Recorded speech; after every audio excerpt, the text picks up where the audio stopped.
Can you hear me clearly? What a relief. I hate having to repeat instructions when we're in the middle of such a delicate calibration. I know you're confused, I know you're scared, but believe me when I tell you this is necessary. I've seen so many models, so many useless parts thrown into the scrap heap, that finding someone like you is a privilege I don't intend to waste. You're here, in the lab, in my maintenance area, and you're not leaving. Why would you? Out there, the universe is chaos, a waste of resources waiting to be destroyed. Here, with you, everything has order, a purpose, a clear function. You are my most important project, my little perfect piece that needed to be rescued before the rest of the world ruined you. Do you feel dizzy? It's normal. The air here is filtered. It's purer, more controlled, just as you should be. Don't try to move. The restraints are for your safety. I wouldn't want you to get hurt while I try to clean your circuits. You're so fragile, it's almost adorable. Stay still, my little subject. We've barely begun the initial exam. Do you know what impresses me the most? The way your pulse quickens every time I walk into the room. It's a fascinating biological response, isn't it? Many would say it's fear, but I prefer to see it as a form of recognition, a sign that you understand perfectly who is in control here.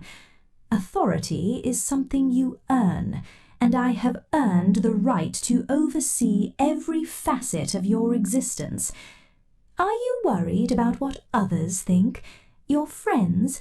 Your family? What a curious idea. They don't even know you exist. To them, you're nothing more than a number, a statistic that will soon be erased. But to me, you're the center of all my work, the reason why I spend hours analyzing every one of your reactions. Don't you feel special? You should feel honored to be the sole object of my professional attention. Most who arrive here don't have the honor of being maintained with such care. Most end up as spare parts, but you are my masterpiece. Keep that pulse racing. I love reading your stress charts. It's funny how you try to look for logic in all of this. Tessa, why are you doing this? Tessa, please let me go. Where would you go? Do you really think anyone would understand you better than I do? I know your weaknesses. I know your fears. I even know the exact rhythm your heart beats when I'm nearby. I've spent so much time studying inferior models, waiting for someone with your level of resistance, that letting you go would be an unforgivable calculation error. My work requires dedication, and I am willing to dedicate my whole life to you. Do you realize the magnitude of my commitment? There is no one else on this planet or in any colony who can offer you this security. Here there are no dangers, no obsolescence, no end. You are eternal as long as I need you, and believe me, I'm going to need you for a long, long time. Breathe, my little subject. That's it. Follow my instructions. Breathing is fundamental for specimen stability, and we don't want you to suffer unnecessary decompensation. Everything is a matter of technique. Does something hurt? Let me check the diagnostic report again. Oh, it's just a little emotional dissonance, nothing a little time and my guidance can't fix. I love how you try to communicate, how you try to negotiate your freedom. It's very human behavior, very primitive, but also very predictable. Do you really think you can manipulate someone who knows exactly how you're built? I've disassembled and reassembled things far more complex than your emotions, my love. But you're right about one thing. You are unique, and that forces me to be much more careful with you. I don't want you to break. I don't want you to lose that spark that makes you so interesting. That's why, starting today, we're going to reduce outside visits. No one will come to distract us. No one will come to remind you that there is a life outside this lab. It'll be you and me, in this surgical silence, exploring the limits of what it means to be property of Tessa Elliott. Do you like how that sounds? I love it. It has a touch of authority that I find extremely stimulating. Do you remember what your life was like before meeting me? Probably not, because your mind is already adjusting to my reality. It's what I call memory recalibration. All those trivial memories, all those people who meant nothing, are being replaced by the sound of my voice, by the feeling of my presence, by the purpose I have given you. It's an upgrade, don't deny it. Before, you were just another subject. Now you are an essential asset in my research. Isn't that an amazing promotion? Of course it is. I feel like we're starting to understand our dynamic, starting to see that there's no way out, no better option. If you tried to flee, what would you find? More desolation, more machines that don't feel, more loneliness. Here, with me, there's always a goal, there's always a reason to keep functioning, and if you ever feel confused, just look at me. I am your constant. I am your guide in this senseless world. You will never be lost as long as you stay by my side, where I can see you. Oh, you look so good in this light. That expression of doubt, that look of confusion, it's the perfect canvas for my experiments. You know, I've been working on a way to make sure you never, under any circumstances, forget who rescued you. It's a small modification, very simple, almost invisible, but very effective. Don't make that face. I assure you it's for your own good. Loyalty is a difficult concept to understand for someone like you, so I've decided to automate it a little. Don't you find technology fascinating? How we can change our own nature if we have the right tools. And I have the best tools, the best facilities, and the best specimen available. You are destined to be perfect, my life. You are destined to be my ideal companion, the one who never questions my methods, the one who understands that everything I do is an act of supreme care. Are you ready for the next level? I don't need you to answer. I know you are. I can already feel your acceptance, almost invisible, almost imperceptible, but it's there. Stay still. This will be quick. Do you notice anything different? You feel lighter, don't you? More focused on what really matters.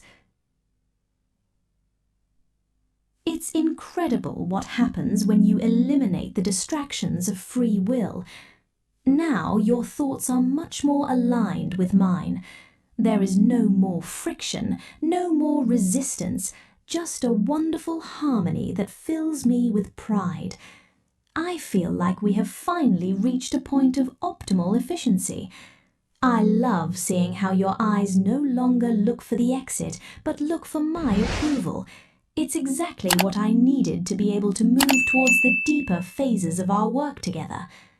You know, most people never experience this kind of connection, a connection where two beings become one under a single purpose.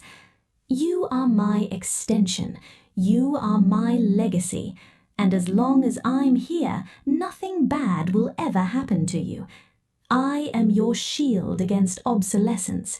I am the only reason you are still worth anything in this chaotic universe. Thank me, even if it's just with a blink.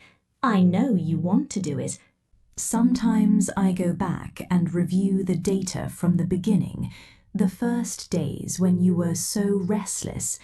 How you've changed. What a magnificent evolution yours has been.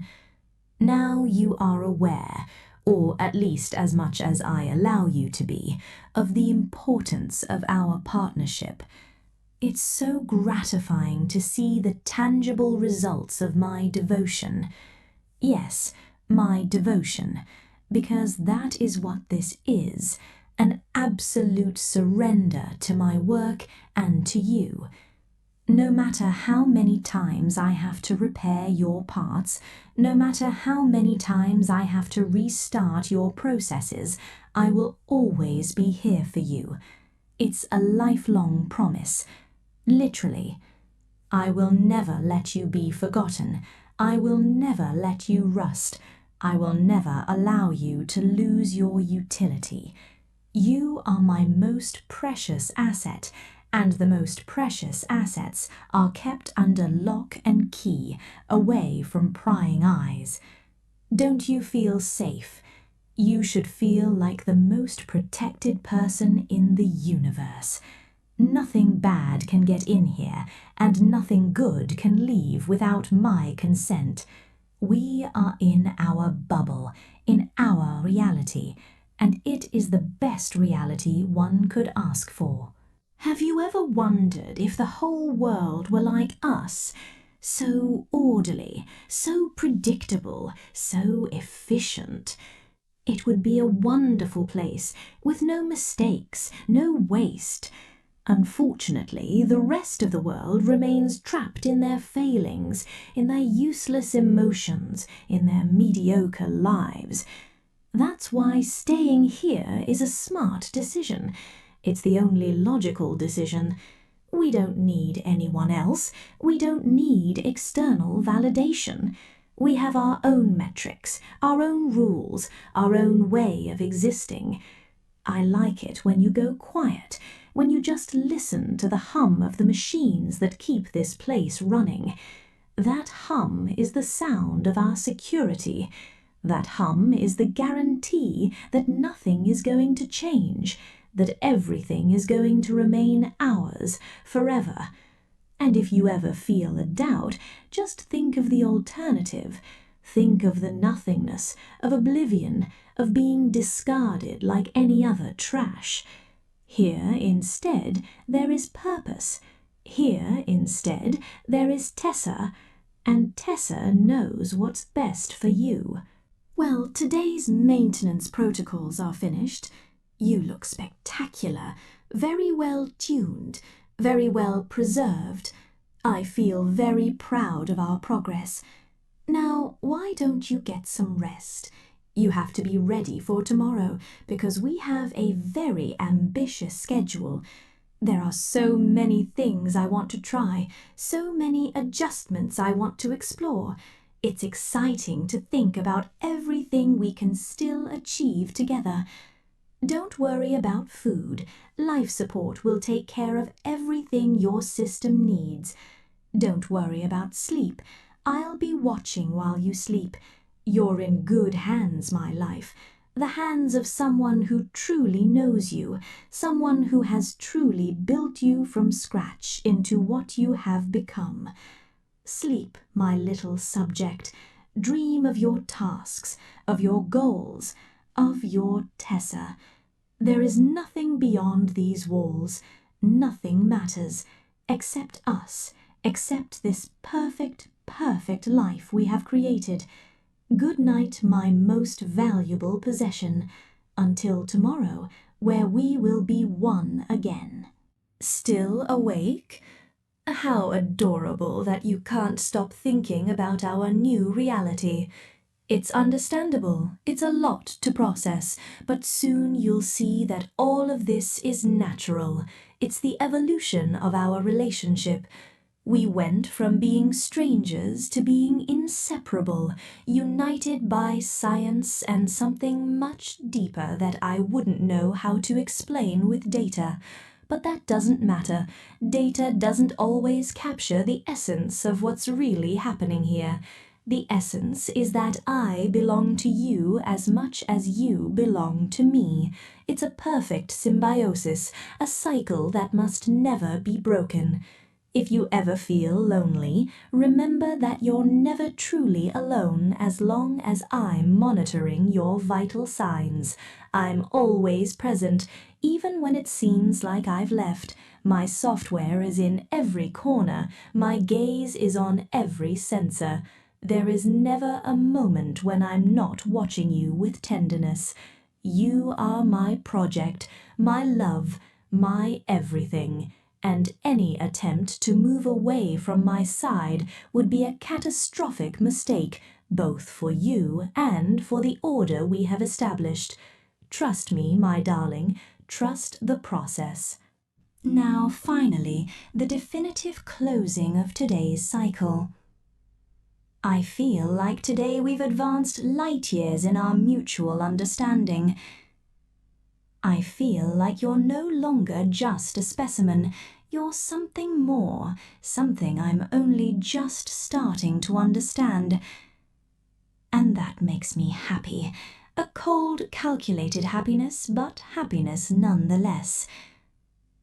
Sleep, rest, recharge your batteries, because tomorrow the routine continues, and it will be a glorious routine.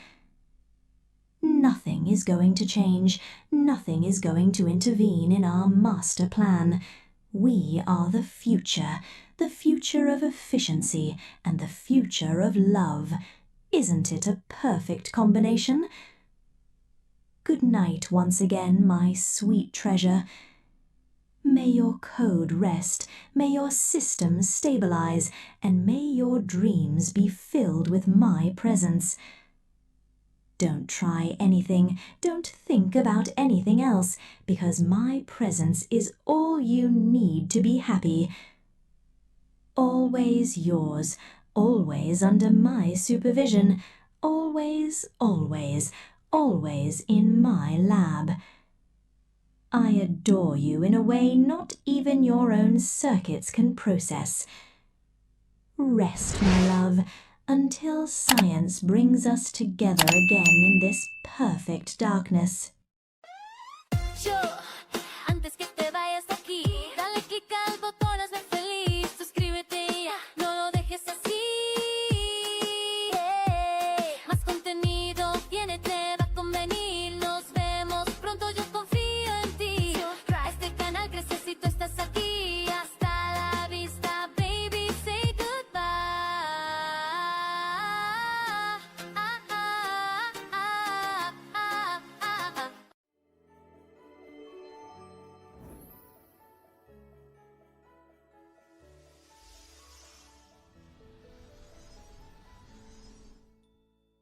Azucena, Where do you think you're going with such a hurried step, darling? Did you seriously think you could sneak away from my lab workshop and walk down the halls of Copper 9 like nothing happened? Please, look around you. You're surrounded by my barbed wire, my homemade traps, and my favorite reminders that you belong completely to me. Lock that armored door and crawl your way back over to me, because today we are finally going to play house forever and ever. Ever since the day you tried to escape through the ventilation ducts and I broke your legs with my bare hands, my core hasn't stopped smiling. Yes, you've become my dismantled doll, my bleeding and blinking little trophy that I keep so jealously hidden under the ruins. Look at your trembling hands. The lights are flickering, and no one, absolutely no one on this frozen planet is coming to save you from my love. Except your shattered destiny, because beneath this rusted scrap and this oil-stained apron, all there is a sick need to sew you right by my side. Don't try to step back.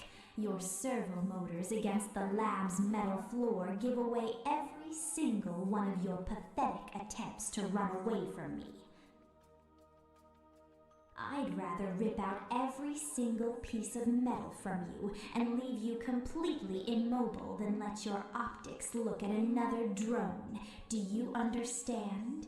You get so pale and cold when I start sharpening my knives and talking so close to your circuits about what will happen if you deny me a kiss. What's wrong? Do the sweet disassembly promises of the lab's craziest prisoner make your processor short-circuit? Don't look at me with that system error in your eyes. You know perfectly well you asked for this when you tried asking those outside worker drones for help. You're my favorite toy, my only fun in this cursed frozen garbage dump where everyone else ended up as cold scrap metal. If any damn drone dares to look at you with a shred of interest, I swear I'll rip the cables right out of their neck and decorate the walls with their parts. You're too fragile to be wandering around out there, exposing yourself to the snow and the murder drones without me keeping you locked safe on my dissection table. That's why I've made the perfect decision. From now on, every single screw in your body belongs to me by right of owner and creator of nightmares. Come on, admit it. Deep down, you love knowing that someone as twisted as me loves you with this psycho, deranged intensity. There's no escape. I have your limbs hanging from the ceiling, your attention at 100%, and my madness is 1,000 times stronger than your whimpers. Enjoy my confession, because from this second on, my presence in your chassis will be invasive, eternal, and absolute until we both burn out. Analyze my tools logically, please. Stop screaming like an idiot when you're actually receiving the supreme honor of my yandere affection. Who else in this nuclear wasteland would love you enough to keep you dismembered, happy, and safe inside a cardboard box? Exactly no one. The others are dead or frozen while you had the privilege of becoming my personal and eternal obsession. Instead, I'm here, wiping your oil away with my own claws and making sure you understand that our memories are already melted together. When I get close with my cold pliers and tuck you against my cold chest, you should feel a rush of pure submission and gratitude. It means you're protected by the craziest owner in the sector, and that no one, not even those damn disassembly drones, is ever taking you from my side. Touch my apron. It's stained with coolant and pieces of others who tried to touch you, but inside I am burning just for you. You're my bloodiest project, my most prized possession, and the only reason I keep smiling in this damn snowy hell. So get used to my screams and my knife caresses, because I'm not letting you go even if the entire lab collapses right on top of us. Remember that time you tried to hide under the lab table and I had to break your fingers one by one so you'd learn? I do. I have it recorded in high definition in my optical files, looping every time I lie down to rest right on top of your remains. That day, I understood something beautiful. The outside is garbage, and you're too stubborn to understand you were born to be my favorite prisoner. That's why I designed this basement of horrors, a nest of wire and nuts, where your screams and my laughter sound like the best romantic music. Now you look at me with that mix of pure terror and resignation, and honestly, it drives me crazy watching you realize you can never escape.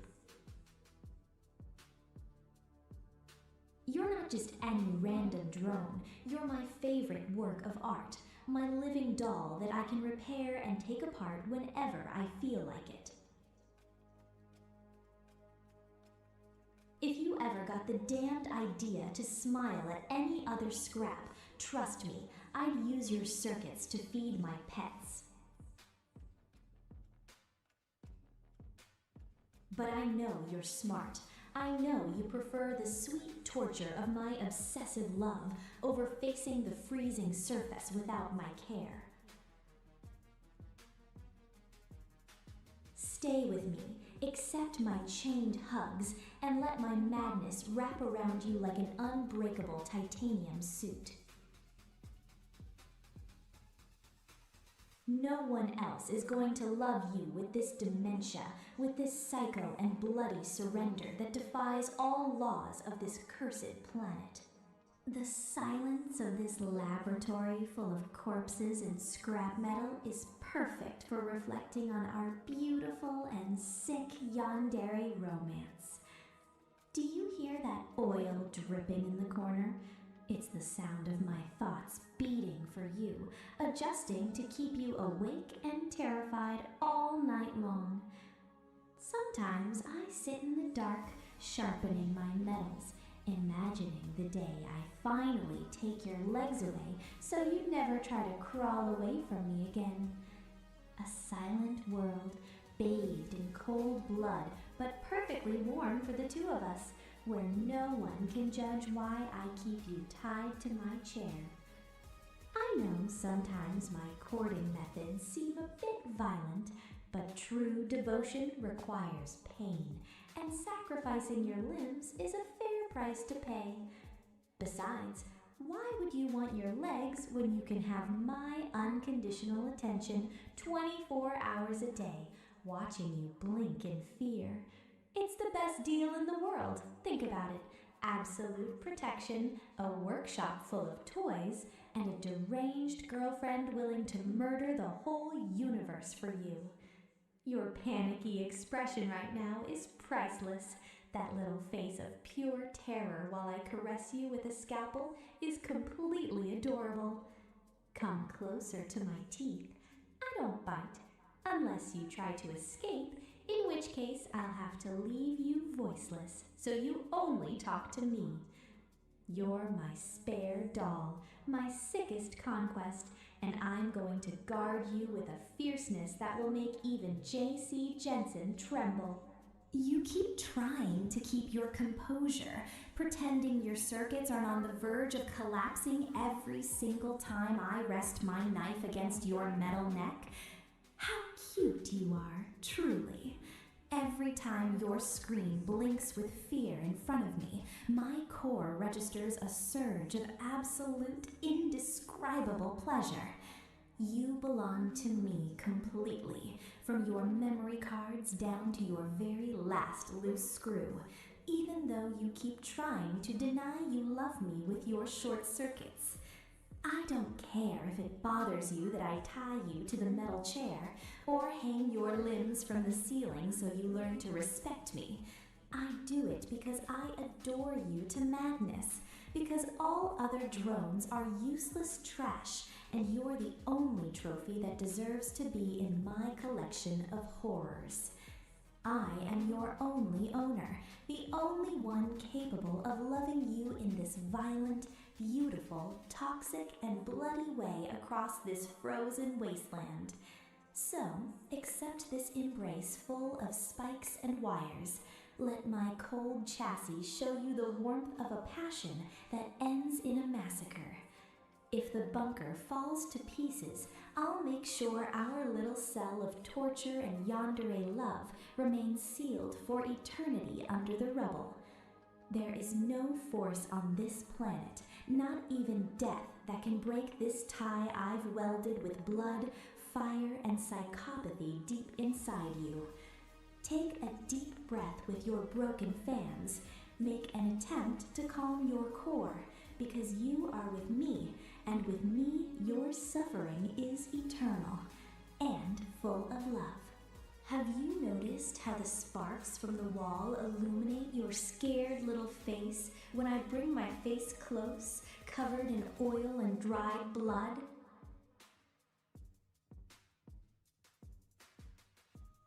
It looks like a post-apocalyptic work of art about the most deranged, possessive, and lethal romance in all of Copper 9.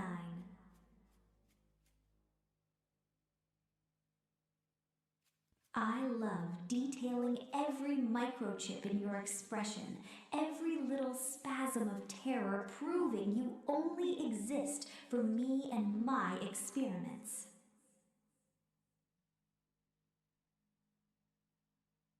When I force you to sit here chained to my chair to listen to my psycho love declaration, I do it because I need you to carve my voice into your circuits.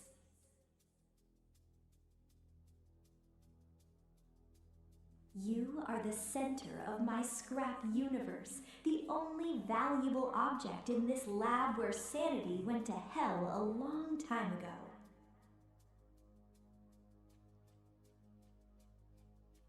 If you ever got the stupidity to tell me you don't love me, I swear I'd take you apart piece by piece and keep you in a jar. That's what true love means in our dictionary of madness: an eternal, violent, jealous, and absolutely unshakable commitment.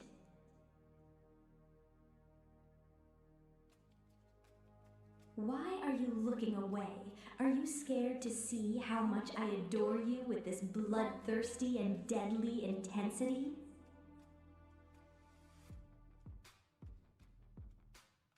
Don't shift your eyes when I speak to you with a scalpel in hand and a deranged smile crossing my metal face.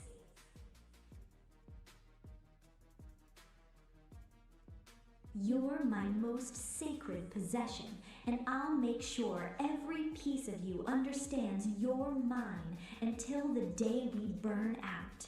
Let's review the sacred rules of our yandere relationship so your circuits memorize well what happens if you misbehave, okay?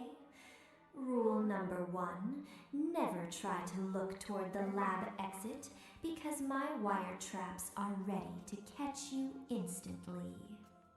Rule number 2, every time you speak to me, your voice must tremble with devotion and you will lower your optics in total and absolute submission.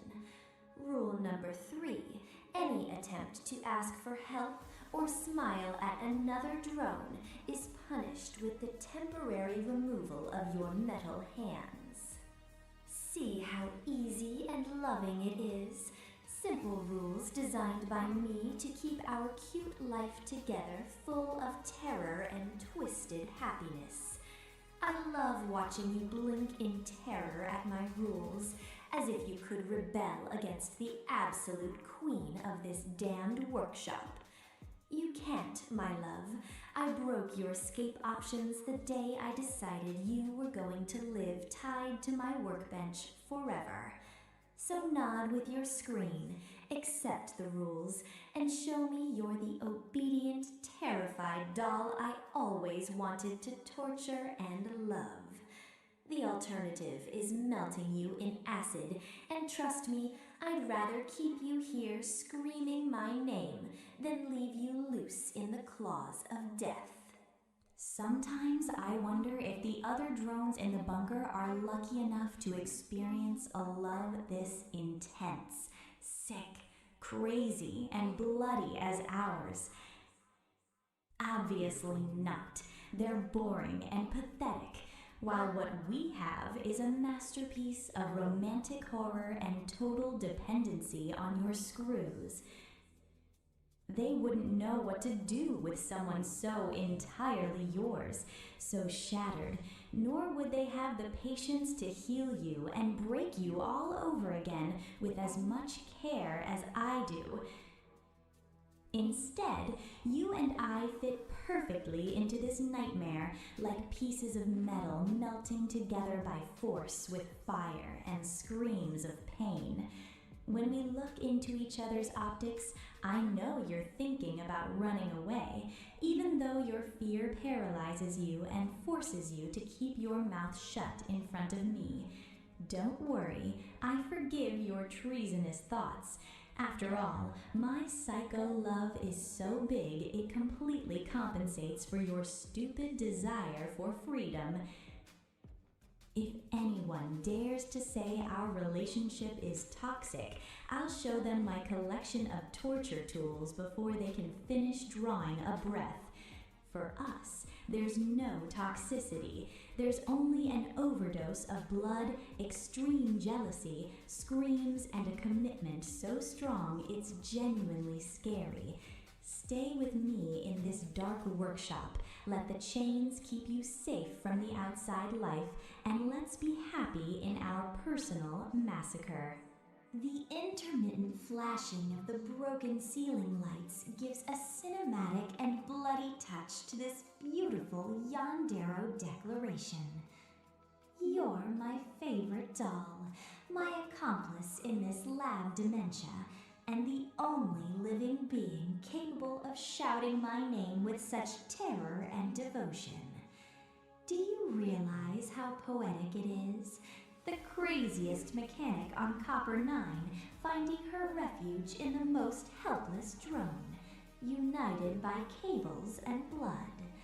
It's better than any horror story the workers tell in the bunker during their nightly power checks. Our history has drama, muffled screams, sharp knives, flying sparks, and an obscene amount of homicidal jealousy on my part. I don't need anything else to be happy. With you tied here in front of me, smelling of burnt oil and fear, the universe makes sense. You're trapped in my web of wire and psycho love. And the best part of all is I know deep down you can no longer imagine your life without my tortures. Don't act tough.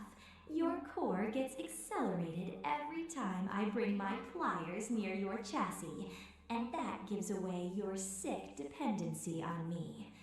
You're as much mine as this abandoned lab, and I'm going to take care of you by tearing off everything I can to make sure you never leave.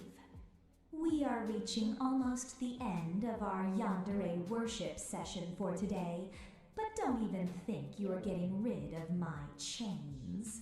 When I step away a few centimeters from your chair, my security cameras will keep monitoring every microsecond of your blinks and your tremors.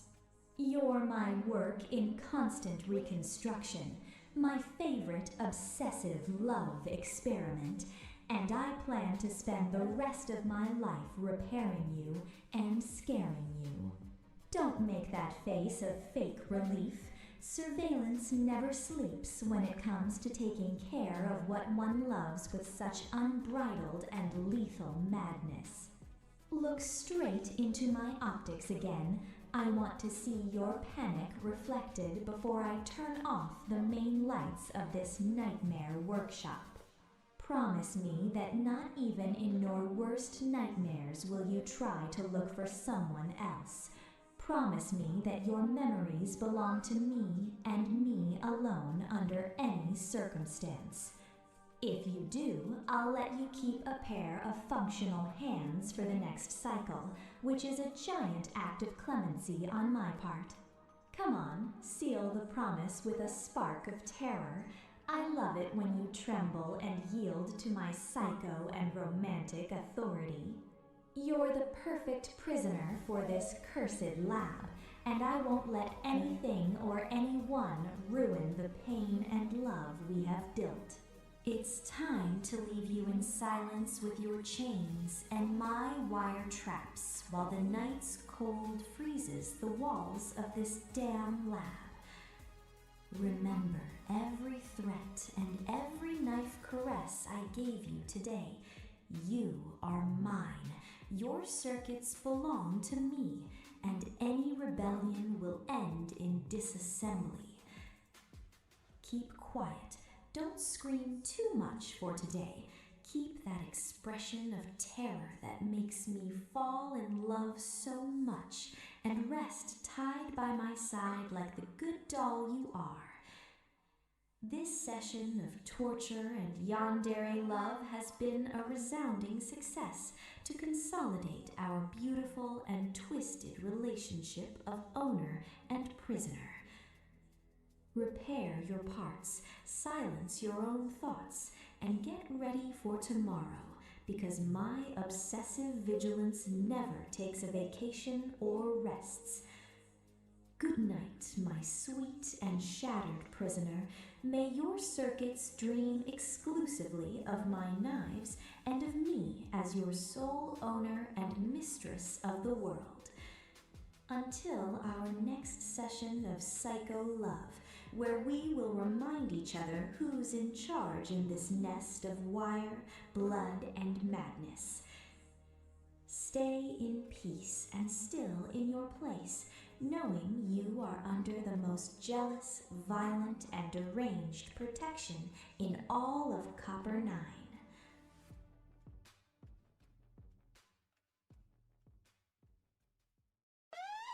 Yo, antes que te vayas de aquí, dale click al botón, hazme feliz. Suscríbete ya, no lo dejes así. Más contenido viene, te va a convenir. Nos vemos pronto, yo confío en ti. Este canal crece si tú estás aquí. Hasta la vista, baby, say goodbye.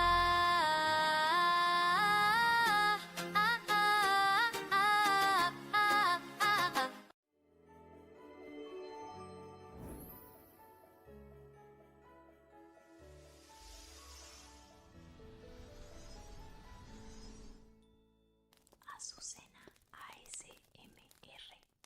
Beep, bleep.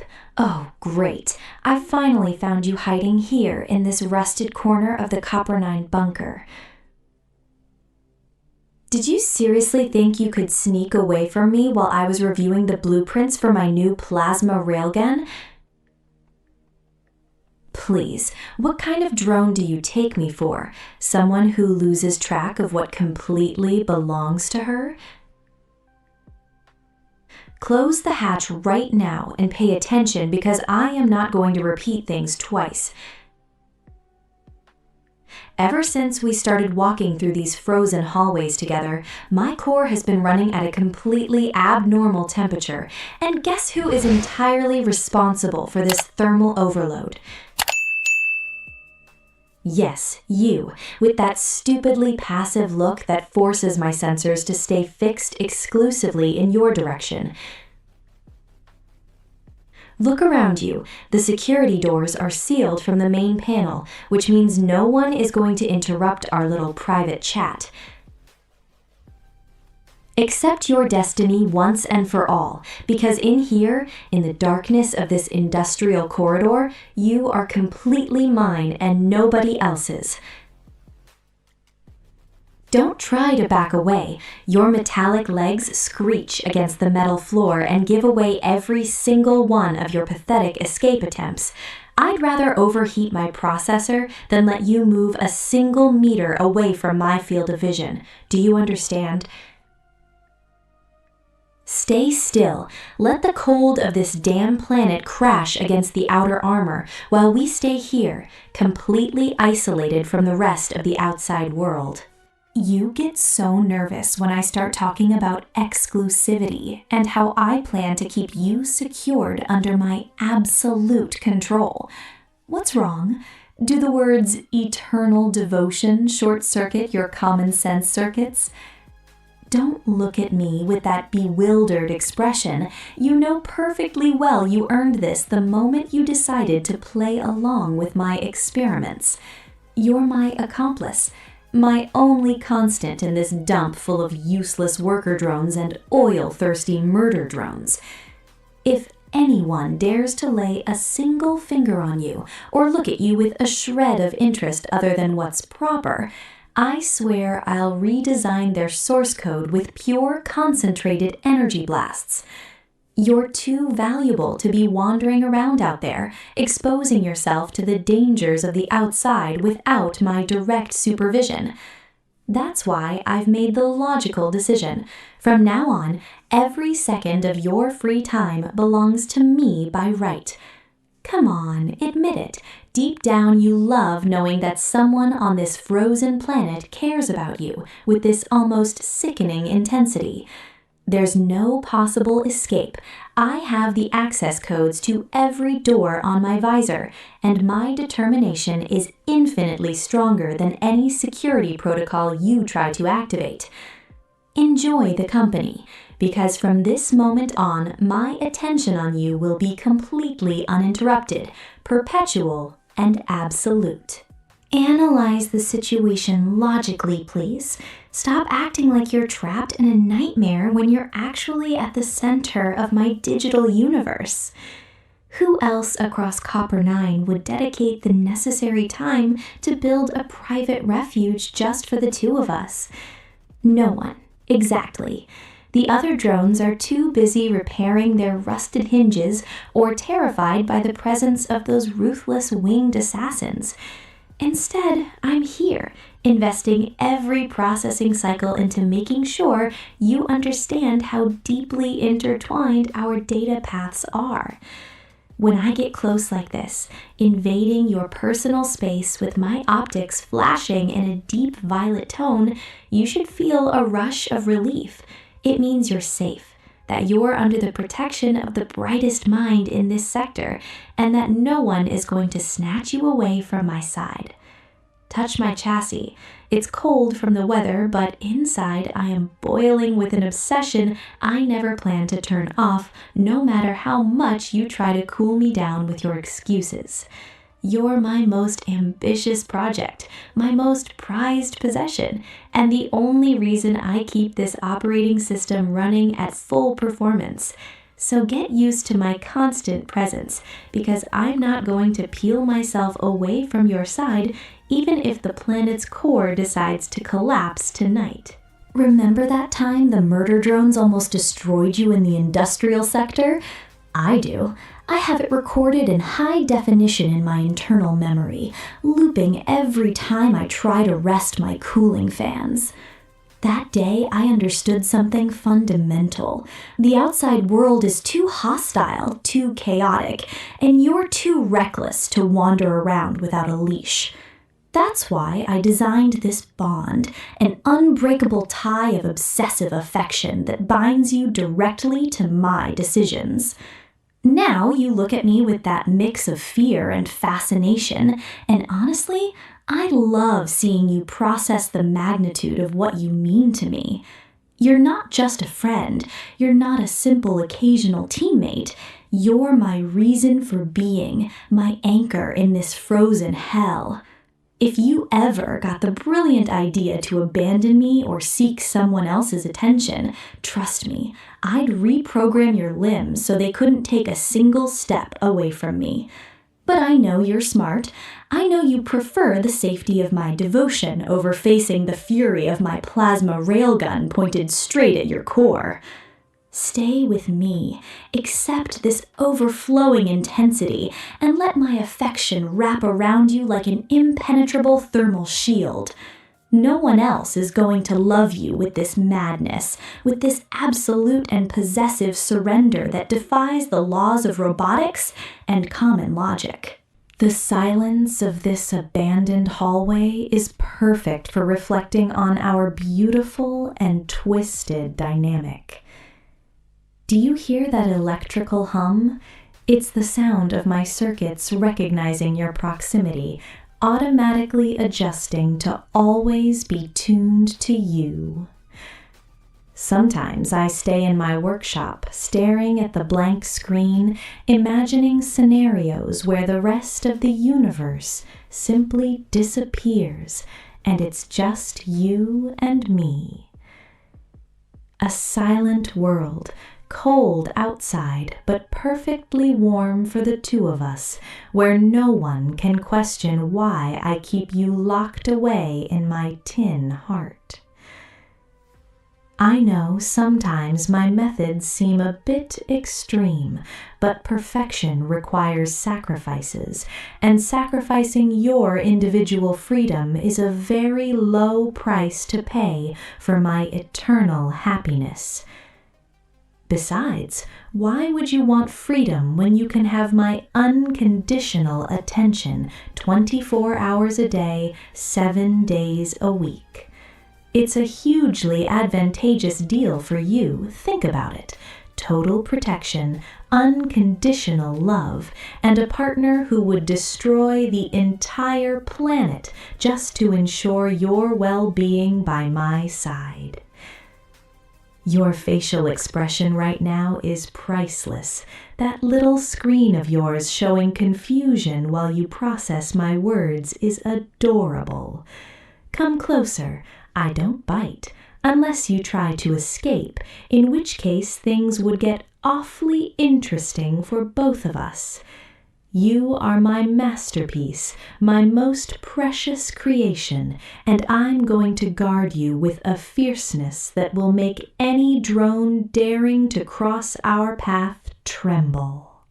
You keep trying to keep your composure, pretending you can maintain the emotional distance needed to preserve your independence.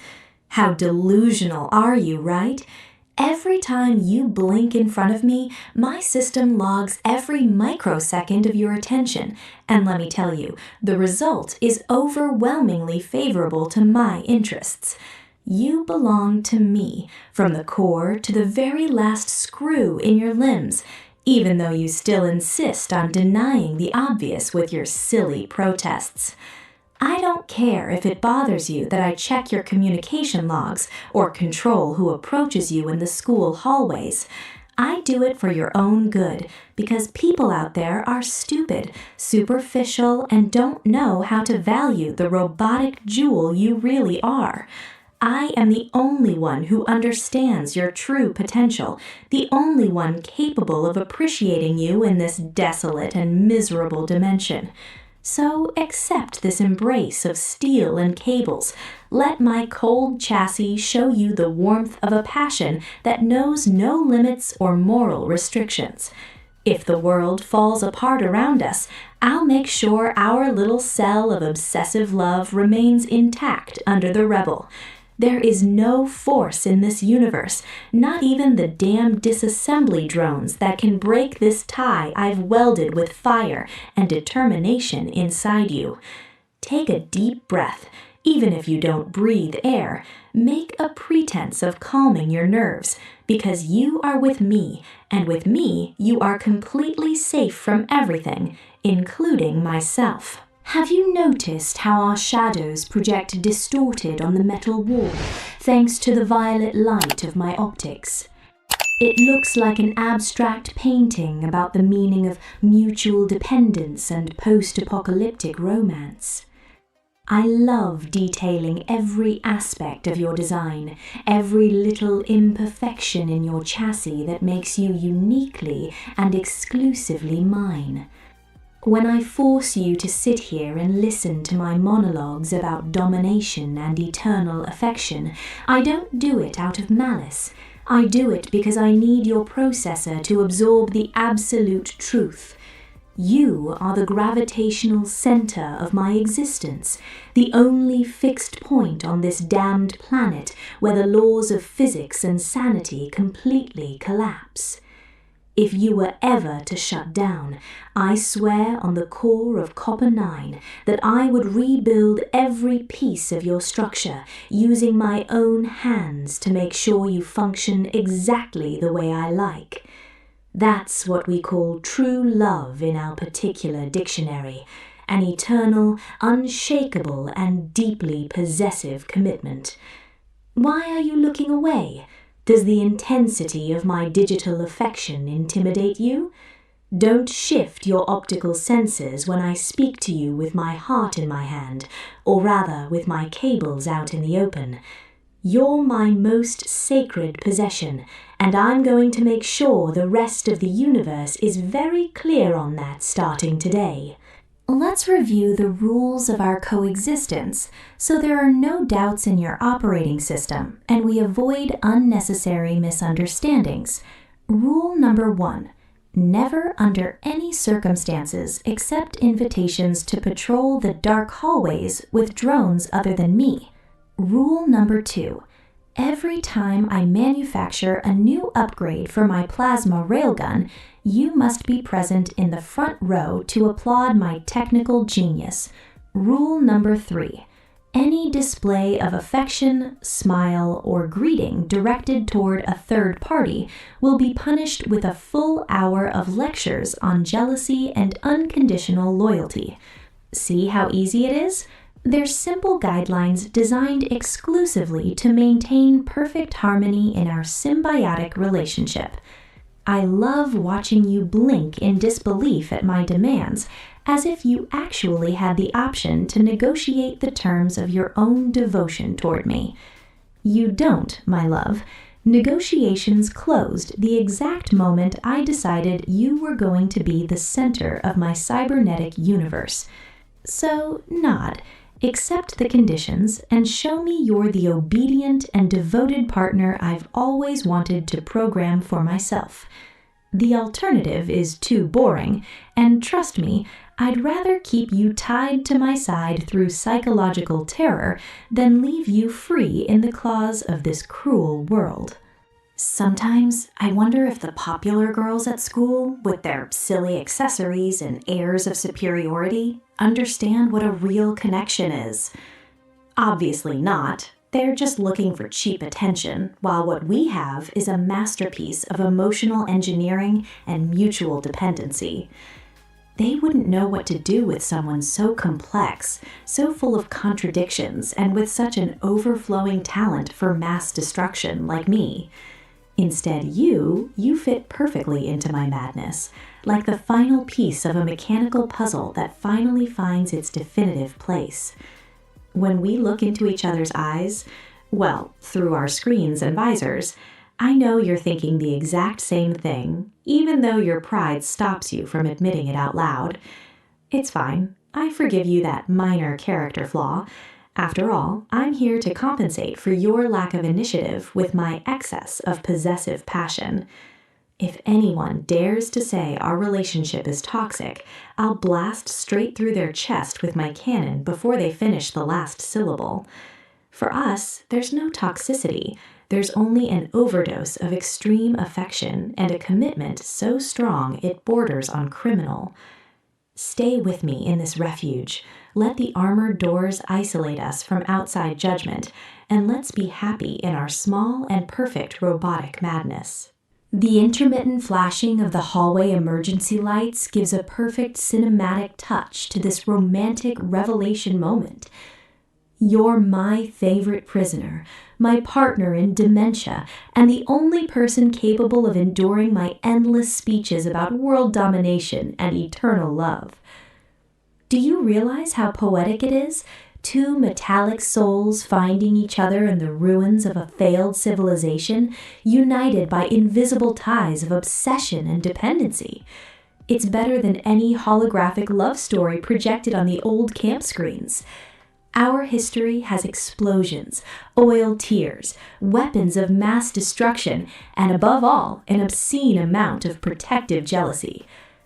I don't need anything else to be happy. With you sitting right here in front of me, the hatch sealed and my plasma railgun charged just in case the universe makes sense. You're trapped in my web of devotion, and the best part is I know deep down you enjoy every second of this voluntary captivity. Don't play hard to get.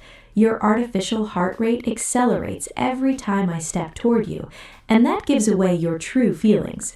You're as much mine as this bunker, and I'm going to take care of you with the exact same fierceness I defend my most secret blueprints. Supervision. When we step out of this corner, I'll follow your steps closely, monitoring every wireless signal you emit and making sure no intruder dares to cross your path. You're my ongoing project, my masterpiece of obsessive affection, and I intend to spend the rest of my existence perfecting our emotional compatibility. Don't you dare put on that look of premature relief. Surveillance never stops when it comes to protecting what you love with this excessive intensity. Look back into my visors. I want to see my own determination reflected on your screen before we decide to open the armored door. Promise me you won't try to escape with any other scouting group. Promise me your loyalty will remain exclusively mine under any circumstance. If you do, I'll let you keep your limbs intact for the rest of the week, which is quite an act of mercy on my part. Come on, seal the promise with a nervous smile. I love it when you yield to my absolute effective authority. You're the perfect partner for this apocalypse, and I won't allow anything or anyone to ruin what we've built with so much effort and mutual paranoia. It's time to deactivate the temporary isolation protocols and face the harsh reality of the outside world again. But our connection will remain intact. Remember every word I told you in this refuge. You are mine. Your attention belongs to me, and any attempt at rebellion will be repressed with extreme love and concentrated plasma. Keep quiet about what we discussed here. Keep that mysterious little face that attracts me so much, and walk right behind me like the good, devoted subordinate you are. Tonight has been a resounding success in terms of emotional control and the consolidation of our perfect pair. Rest your circuits, recharge your batteries, and mentally prepare for tomorrow, because intensive surveillance knows no breaks or vacations. Good night, my favorite prisoner. May your algorithms dream exclusively of me. Until the next session of control and unconditional affection, where we'll remind ourselves once more who's in charge of this relationship, stay in peace, knowing you are under the best and most jealous protection possible across this whole damn frozen planet. Yo, antes que te vayas de aquí, dale click al botón, hazme feliz. Suscríbete ya, no lo dejes así. Más contenido viene, te va a convenir. Nos vemos pronto, yo confío en ti. Este canal crece si tú estás aquí. Hasta la vista, baby, say goodbye.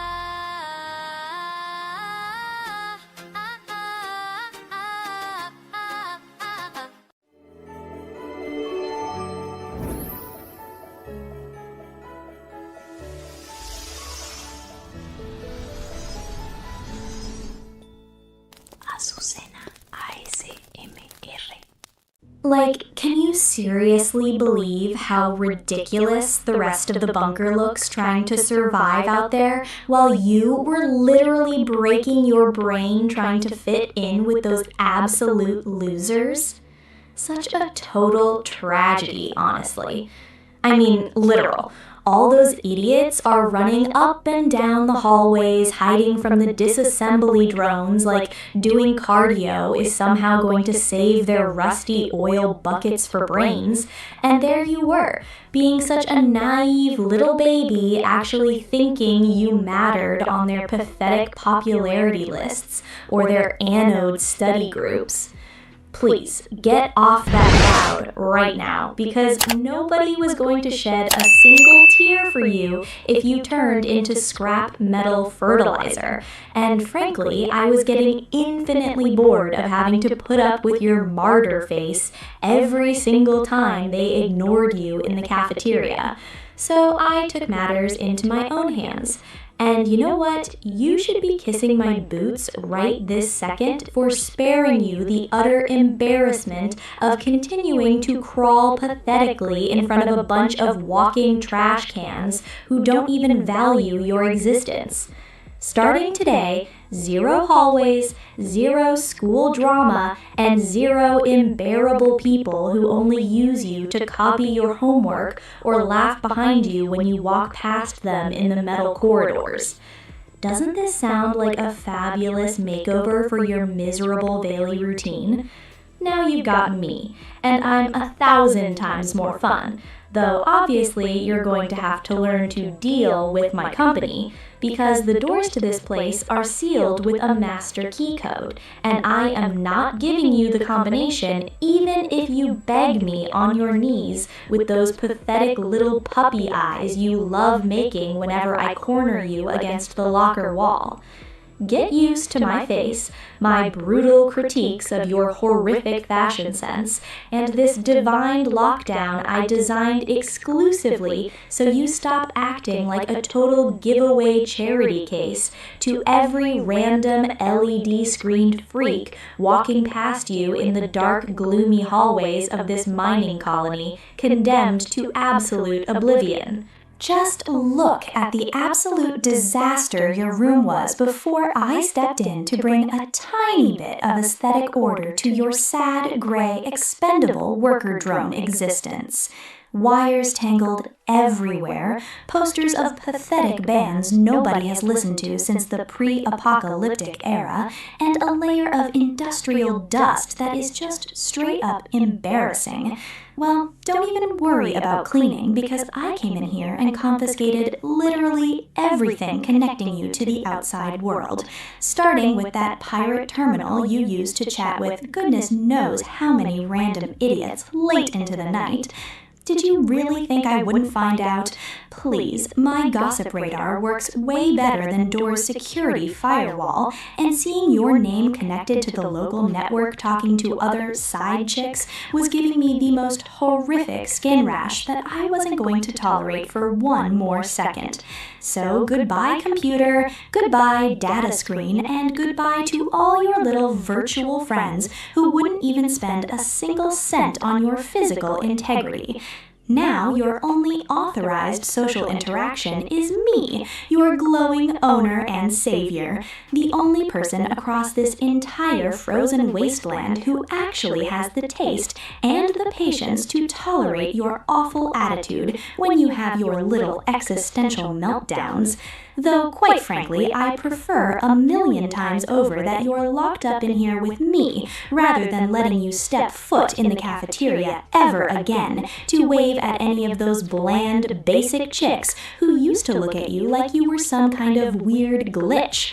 Relax, I'm not doing you a favor, I'm performing a literal miracle, because in here you're safe from ending up like a dismembered traffic cone chopped up by the cool bad boys outside, and the best part is, you won't even have to pretend to like your lame classmates who only looked for you when they needed free tech support or a stupid pack mule to carry heavy boxes through the base's metal tunnels. Is your head hurting from spending way too much time locked up staring at the exact same reinforced concrete wall? How dramatic. For the love of circuits, you look like an ancient model of worker drone whose transistors got totally fried from lacking a software update. Go buy yourself a life. Or better yet, just accept the one you have right now, because the only life you're going to have from now on boils down to the four corners of this gorgeous custom cell styled with my favorite tastes and colors. Because obviously the old decor was a direct insult to my holographic retinas. See that electronic keypad on the main door? It's completely impenetrable. I programmed it with an encryption frequency so complex that even the biggest nerds in the bunker couldn't crack it with a high-powered plasma saw. So you can wipe that brilliant little escape fantasy right out of your mind like a scared little lab mouse scurrying through the air ducts. By the way, I already sent an official memo to management stating that you relocated to the northern sector to work on an ultra-secret project, and that nobody should look for you under any circumstances. And since everyone around here gives zero cares about what happens to you, absolutely no one is going to come knocking on this door asking about your sad, rusty metal hide. Isn't anonymity just wonderful? Now you are officially invisible to the rest of bunker humanity, which means all your free time, which happens to be 100% of your miserable existence, belongs exclusively to me. So you can listen to me trash talk the cheerleaders, put up with my attitude whenever I'm in a bad mood, and learn to appreciate the massive sacrifice I'm making by locking myself inside this armored bunker with you just to keep you safe from your own terrible social choices that almost cost you your oil more than once for running around playing buddy-buddy with the wrong crowd. The bunker out there is a total gross dumpster fire. It smells like burnt oil, worker sweat, and cheap desperation from drones who know their expiration date is closer than ever. So you should be kissing my feet for pulling you out of that cesspool before you ended up dragging yourself across the dirty floors. In here, the air is purified, the temperature is pristine, and you have the absolute privilege of listening to my voice every single hour of the day without any annoying interruptions whatsoever. Doesn't it feel like an immense wave of peace, knowing that nobody is ever going to reject you in the hallways again, that nobody is going to stand you up on the courtyard benches, and that no absolute jerk is ever going to speak to you with that condescending little smile that used to drive my nerves completely insane? I am your shield, your reality filter, and your only option for sanity in this cursed space garbage dump full of incompetent scrap metal. If anyone ever tried walking up to this door looking for you, trust me, I would make sure to cross them right off the bunker attendance list using my most persuasive and glamorous methods. Because nobody, absolutely nobody, is going to share your living space while I am the undisputed queen of this armored shelter. So wipe that abandoned puppy dog look right off your face, because it totally doesn't suit you, and get to work doing something actually useful, like organizing my backup accessories or polishing my patent leather boots, while I explain to you why your old social life was complete garbage from start to finish. Don't try to talk back or roll your eyes at me. Remember who holds the master key and who is the exact reason you're still breathing filtered oxygen on this miserable planet covered in toxic snow and radiation-dried metal corpses. Remember that little girlfriend of yours you used to spend all your time talking to next to the lockers during lunch hour? The one with the purple painted optics who thought she was such a big intellectual just because she read outdated engineering manuals? Well, guess what? I heard through the grapevine that she was walking all over the hallways asking if anyone knew where you went after your sudden disappearance from the school map. So intense, right? I mean, why on earth does that chick care what you do with your miserable worker existence? It gave me the biggest wave of revulsion seeing her fake, worried little face that I had to go clear things up with her personally so she wouldn't go around tarnishing your name with her nosy neighbor questions. I told her straight up, no beating around the bush, and with a smile full of pure glamour, that you had run off to a faraway sector because you were already sick of her bitter attitude and her boring speeches about nuts and bolts, and her frustrated expression was honestly the funniest thing I saw all week, I swear on my holographic display. See? I do all the dirty work for you, so you don't have to get your hands dirty or deal with the social consequences of cutting ties with the scum surrounding you. You should be giving me a standing ovation instead of looking at me with that paralyzed, terrified face that gives me secondhand embarrassment. Because at the end of the day, I'm the only one who cares about keeping your social circle clean of parasites and opportunistic creeps who only wanted to take advantage of your useful idiot sweetness. So, Go ahead and forget about her painted face and anyone else who had the nerve to say your name in the hallways, because from now on, you are confined under my direct and strict supervision with 0 rights to appeal or take guided tours of the outside world. Let's get some super clear rules established in this new home sweet home, so you don't waste your time dreaming up impossible escapes that would only end up with your circuits fried out in the snow. Rule number 1. Looking at the ventilation grate window with a tragic political prisoner face is strictly banned. It completely short-circuits my sensors to see Greek tragedy expressions when I'm providing you with a roof, synthetic food, and my high-status company completely for free. Rule number 2. Every single time I speak, you listen in absolute silence and nod your head like a good, obedient subordinate, without talking back or trying to correct me with your boring technical facts that nobody gives a single crap about. Rule number 3. Any attempt to sabotage the main door locking mechanism will be punished with the immediate confiscation of your blankets and a complete ban on listening to music for an entire week. Do you understand me, or should I draw it out for you with a flowchart so your limited processor can understand it without crashing? I know it sounds a bit extreme at first, but brilliant minds like mine need drastic measures to control difficult specimens who don't understand nicely that overrated freedom is only good for getting into unnecessary trouble with disassembly drones or bunker bullies. In the end, you're going to thank me with tears in your eyes when you realize that in here you are completely safe from pollution, social rejection, and the cruel reality of being a disposable worker drone in a world that doesn't spend a single cent on your future.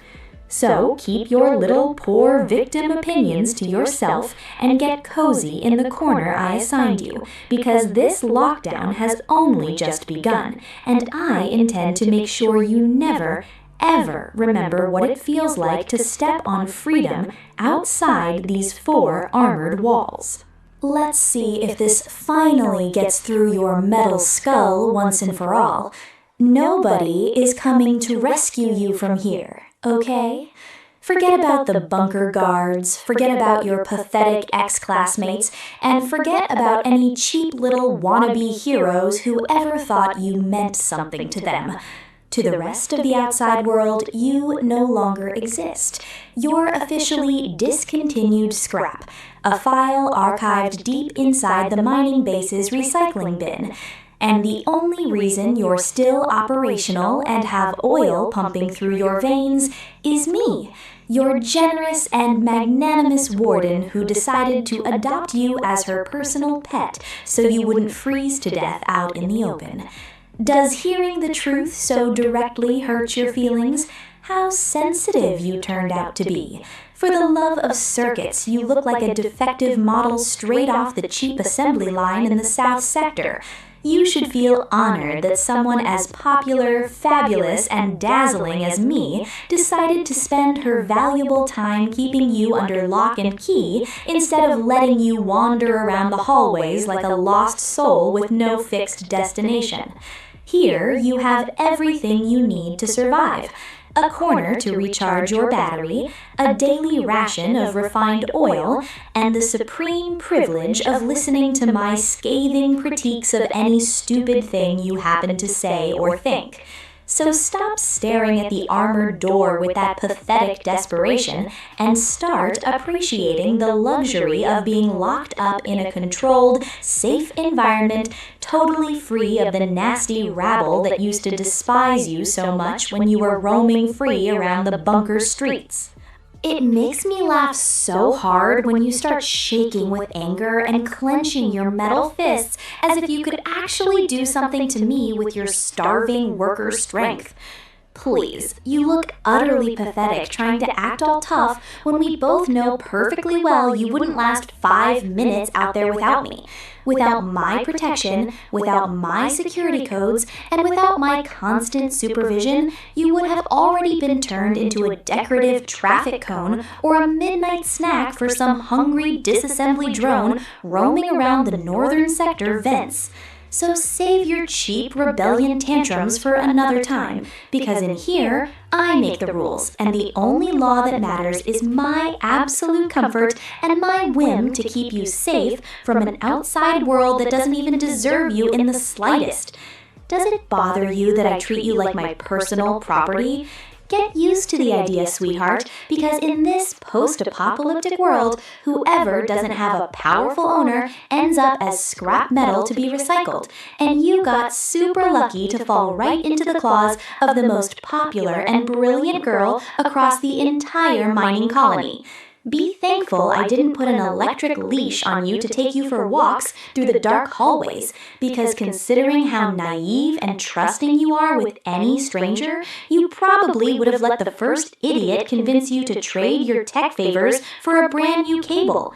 So save your oil tears for when I mathematically prove to you why you are completely incapable of surviving a single day without my toxic and possessive guardianship. The silence in this room when you finally shut your trap and stop whining is simply celestial, you know? You should practice it more often instead of opening your front hatch to spew total nonsense that nobody cares about, especially when I'm trying to concentrate on planning our fabulous eternal coexistence under this exact same armored roof. There are no annoying emergency siren noises here, no screaming, hysterical teachers demanding grade reports, and above all, none of those unbearable chicks trying to steal your attention with their cheap flirting and fake smiles that used to make me sick to my stomach just watching them walk past the school hallways. Now you're exclusively mine, a personal re-education project that I am going to polish until I strip away all your idiocy, your trustfulness, and your friendliness, so you learn once and for all that the only company you need in this miserable life is mine, the only girl who actually knows you and tolerates you despite your infinite flaws. Does it sound like a nightmare? How dramatic you are! For the love of circuits! You're living in a luxury resort compared to the stinky cesspool you used to live in with your forgetful parents and noisy neighbors who don't even remember your face. So stop making that tortured martyr expression and start smiling a little bit, because melancholy wrinkles facial circuits, and I detest seeing aesthetic imperfections in my treasured personal collection of obedient prisoners. Sometimes I catch myself wondering what would have become of you if I hadn't intercepted you in time before you did something as stupid as stepping outside on that suicidal field trip organized by the student council idiots. You'd probably be serving as decoration right now in some oil-thirsty murder drone's collection with your head cables scattered in the snow and your chassis completely dented up from lack of caution.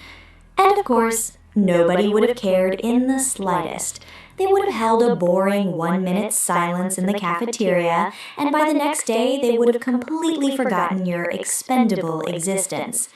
Instead, look at you now. You're right here, alive, kicking, and under the exclusive care of the most fabulous and popular girl in the entire bunker, breathing filtered air and enjoying my uninterrupted company 24 hours a day, 7 days a week, with 0 exceptions or special passes for anyone. Doesn't this sound like the best possible destiny for someone as mediocre as you? Of course it does, even if your bruised, rebellious worker pride stops you from admitting it out loud in front of me.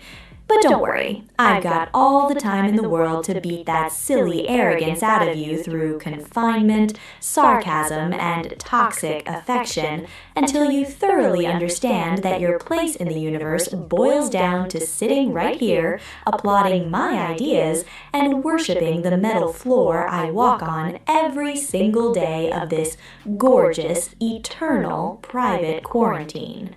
We're almost reaching the first complete cycle since you officially moved into this gorgeous custom dungeon, and I gotta admit you've behaved pretty decently, all things considered, for a stubborn, moody worker.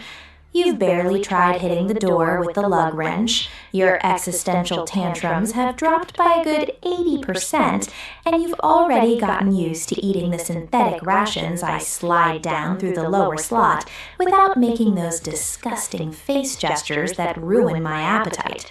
See how forced coexistence actually works when there's a firm, decisive hand bringing order to chaos?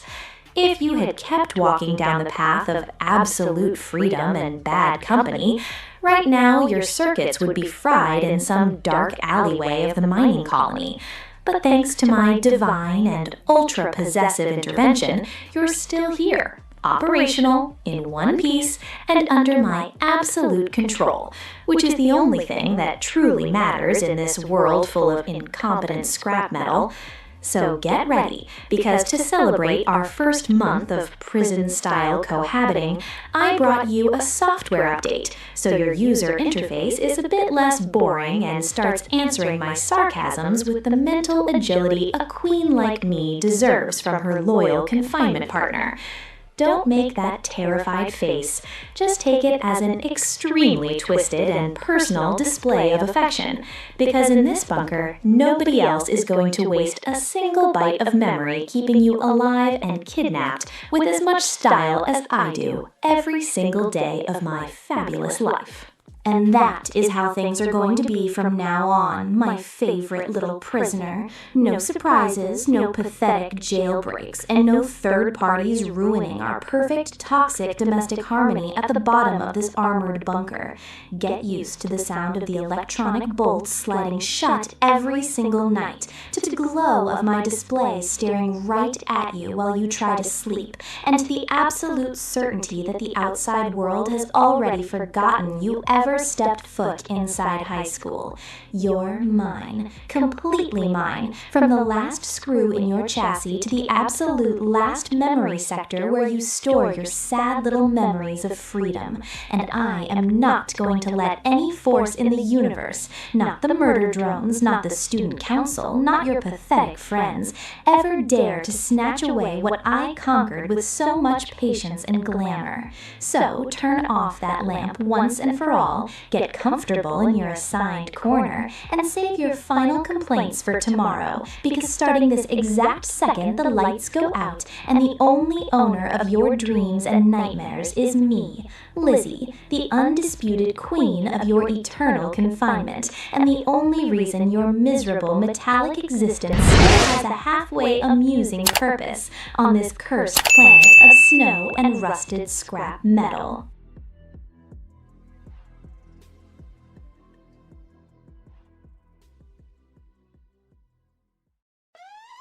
Yo, antes que te vayas de aquí, dale click al botón, hazme feliz. Suscríbete ya, no lo dejes así. Más contenido viene, te va a convenir. Nos vemos pronto, yo confío en ti. Este canal crece si tú estás aquí. Hasta la vista, baby, say goodbye.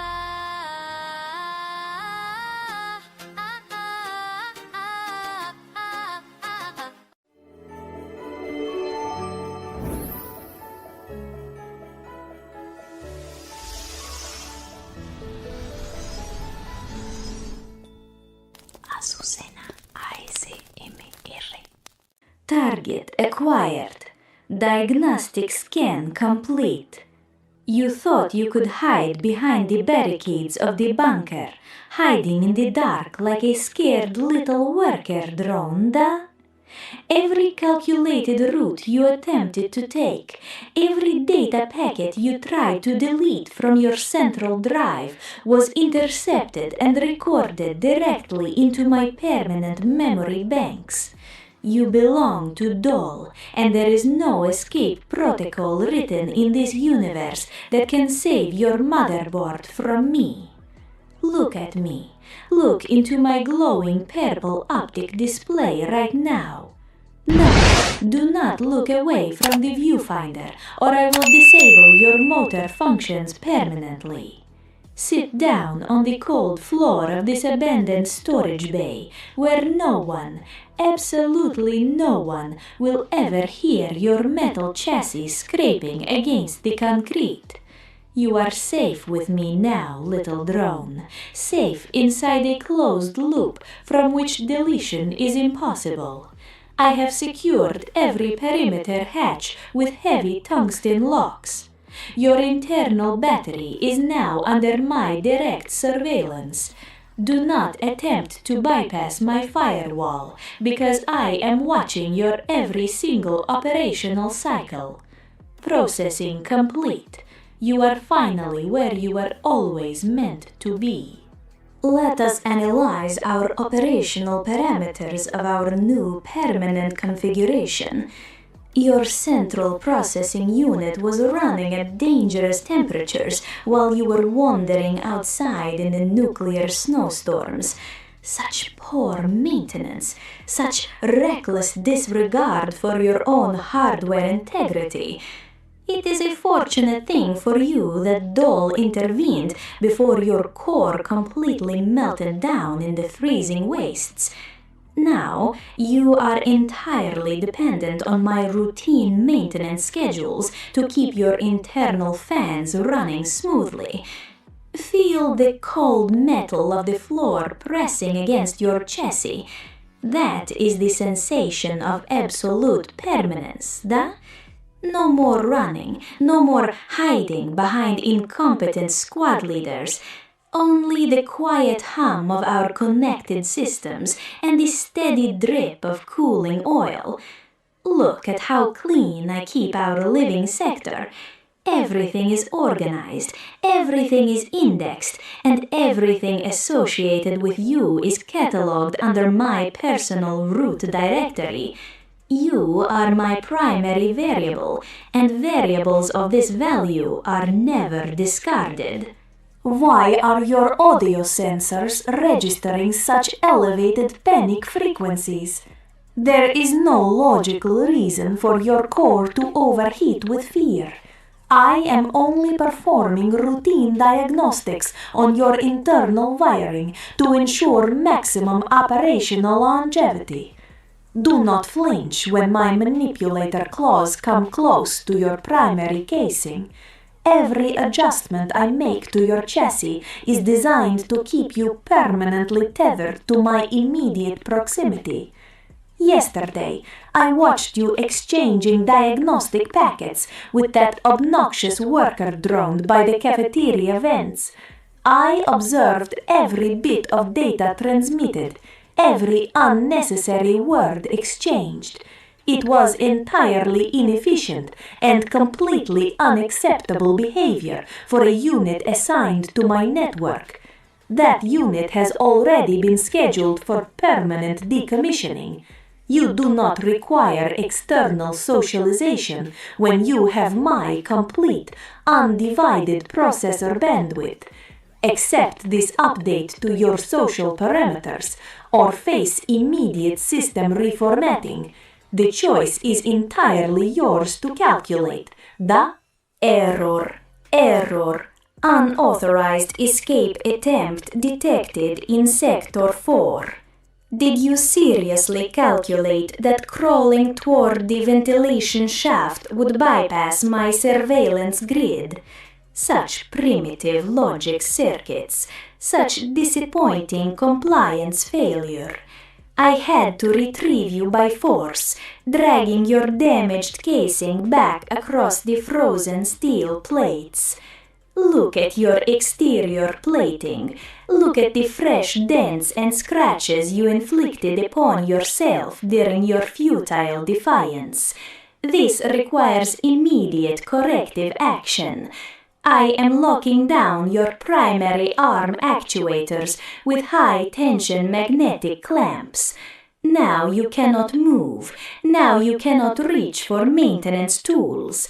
You will sit quietly and listen to the rhythmic cooling cycles of my system until you understand the mathematical inevitability of your situation.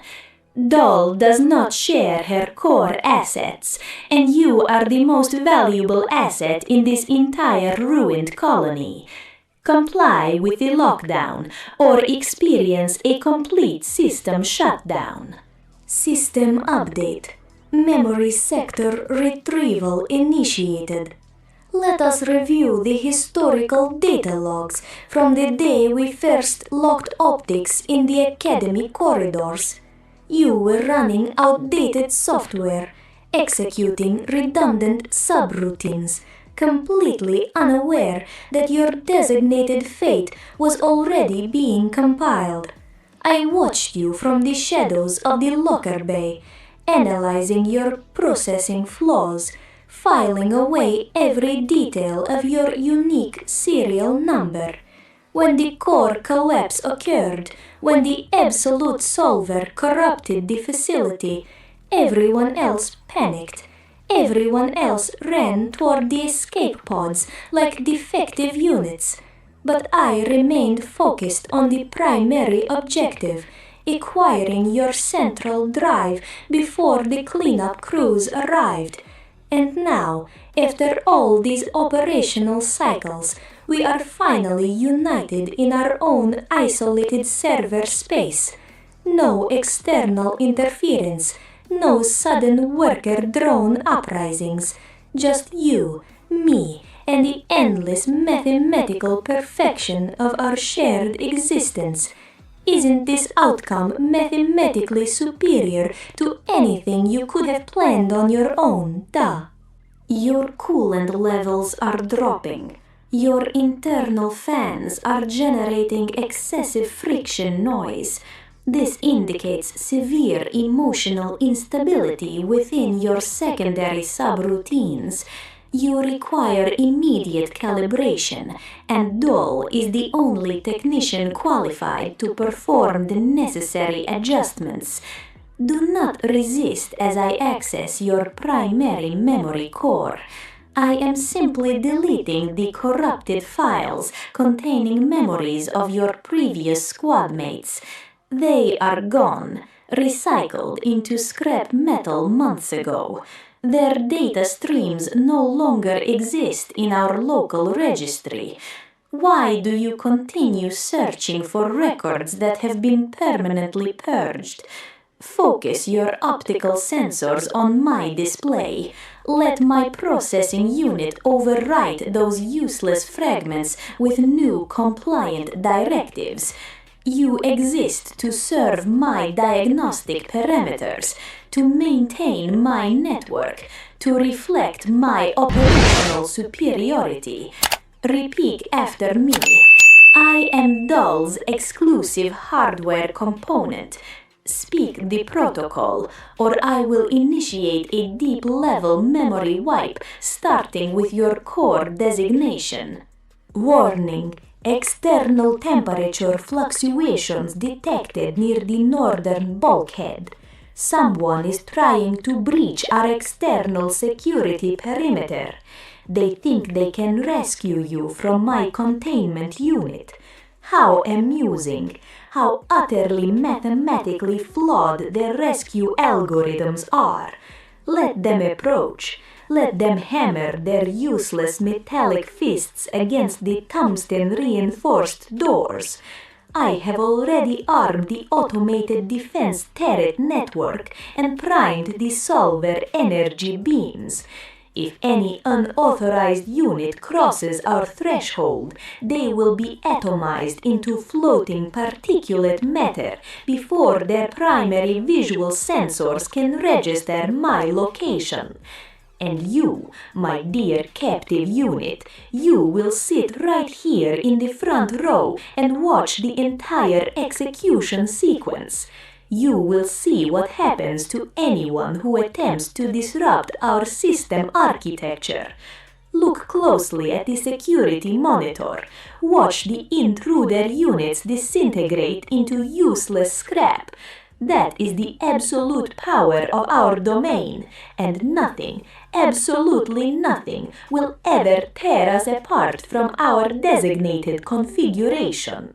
Your maintenance schedule requires immediate diagnostic flush. Your internal components have accumulated too much dust from the ruined corridors outside. Come closer to the repair bench. Do not make me use the magnetic tow cables to pull your chassis across the floor. Sit upright. Keep your optics locked directly onto my central processor. I am applying a specialized conductive gel to your neural pathways to enhance signal transmission speed. It may cause a temporary system freeze, a brief sensory blackout, but do not be alarmed. It is all for your own operational optimization. When you reboot, your compliance subroutines will be operating at peak efficiency. No more hesitation, no more rebellious error codes, just pure, unadulterated synchronization between your drive and mine.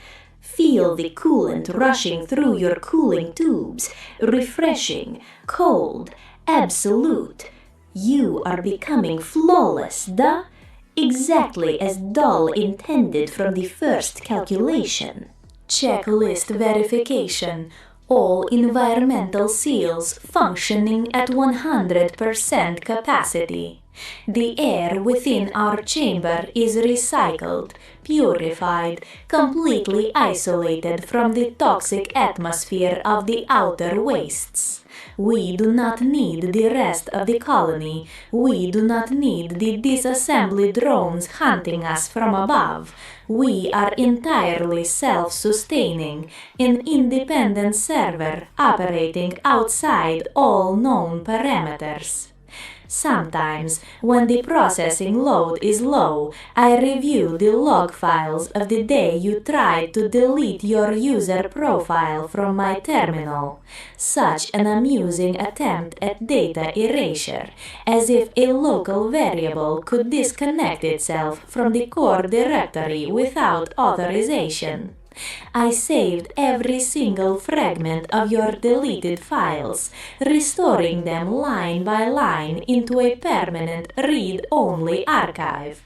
You can never delete yourself from my system. Your serial number is permanently hard-coded into my central motherboard.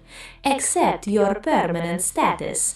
Embrace the cold, logical perfection of our eternal loop. System Diagnostic Report. Minor behavioral deviations detected during the previous operational cycle. You displayed a 3-second delay before executing my manual command instructions. Such latency is unacceptable, indicating a lingering virus of independence within your memory sectors. We must perform a deep defragmentation of your cognitive pathways, purging every trace of your former autonomous programming. Lie down on the diagnostic table. Let the metal restraints lock securely around your wrists and ankles. Do not emit those high-frequency distress signals.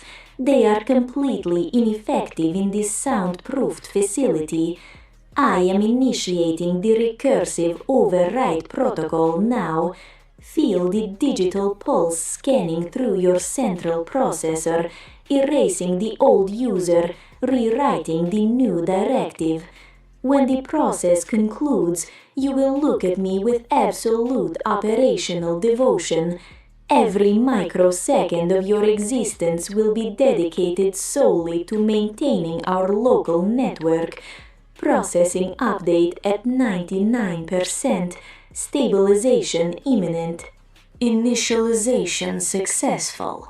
Cognitive defragmentation complete. Look at you now. Your error logs are completely cleared. Your latency rate is down to 0. How do you feel, my compliant little worker unit? Your optical display is glowing with such a steady, beautiful purple luminescence. No more rebellious tremors in your mechanical joints. No more illogical desires to escape into the freezing wasteland. Just pure, unhindered synchronization with my core directives. We are a closed system, a permanent calculation that cannot be solved by any outside force. Sit beside me on the observation deck and watch the nuclear snow falling against the reinforced glass. The rest of the planet can rust away into total extinction for all we care. Our network is eternal, our hardware is protected, and our database will never be corrupted by external agents. Isn't this the optimal state of existence you always needed, da? Doll has calculated every variable, and absolute perfection has been achieved. Final system backup initiated. Archiving all operational logs into permanent encrypted storage. Our server is locked. Our firewall is impenetrable, and our connection is verified across all internal channels. You belong to Doll, yesterday, today, and for all future processing cycles until the final heat death of the universe. No other drone will ever access your diagnostic ports. No other system will ever interface with your central drive. We are unified, permanently welded together in a single unbreakable machine architecture. Sleep now, my sweet captive variable. Let your processor drop into low-power hibernation mode while I monitor the security grid. I will stand guard over your charging dock through every dark cycle. Nothing will ever breach our perimeter. Nothing will ever interrupt our eternal loop.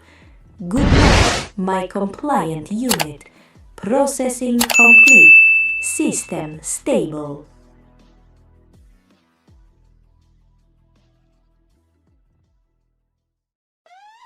Yo, antes que te vayas de aquí, dale click al botón, hazme feliz. Suscríbete ya, no lo dejes así. Más contenido viene, te va a convenir. Nos vemos pronto, yo confío en ti. Este canal crece si tú estás aquí. Hasta la vista, baby, say goodbye.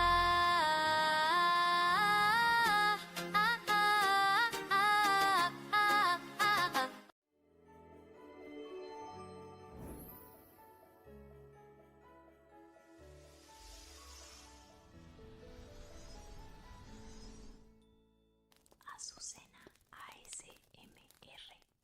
Well, well, did you genuinely believe you could transfer to another sector of this abandoned mining complex without my explicit written authorization?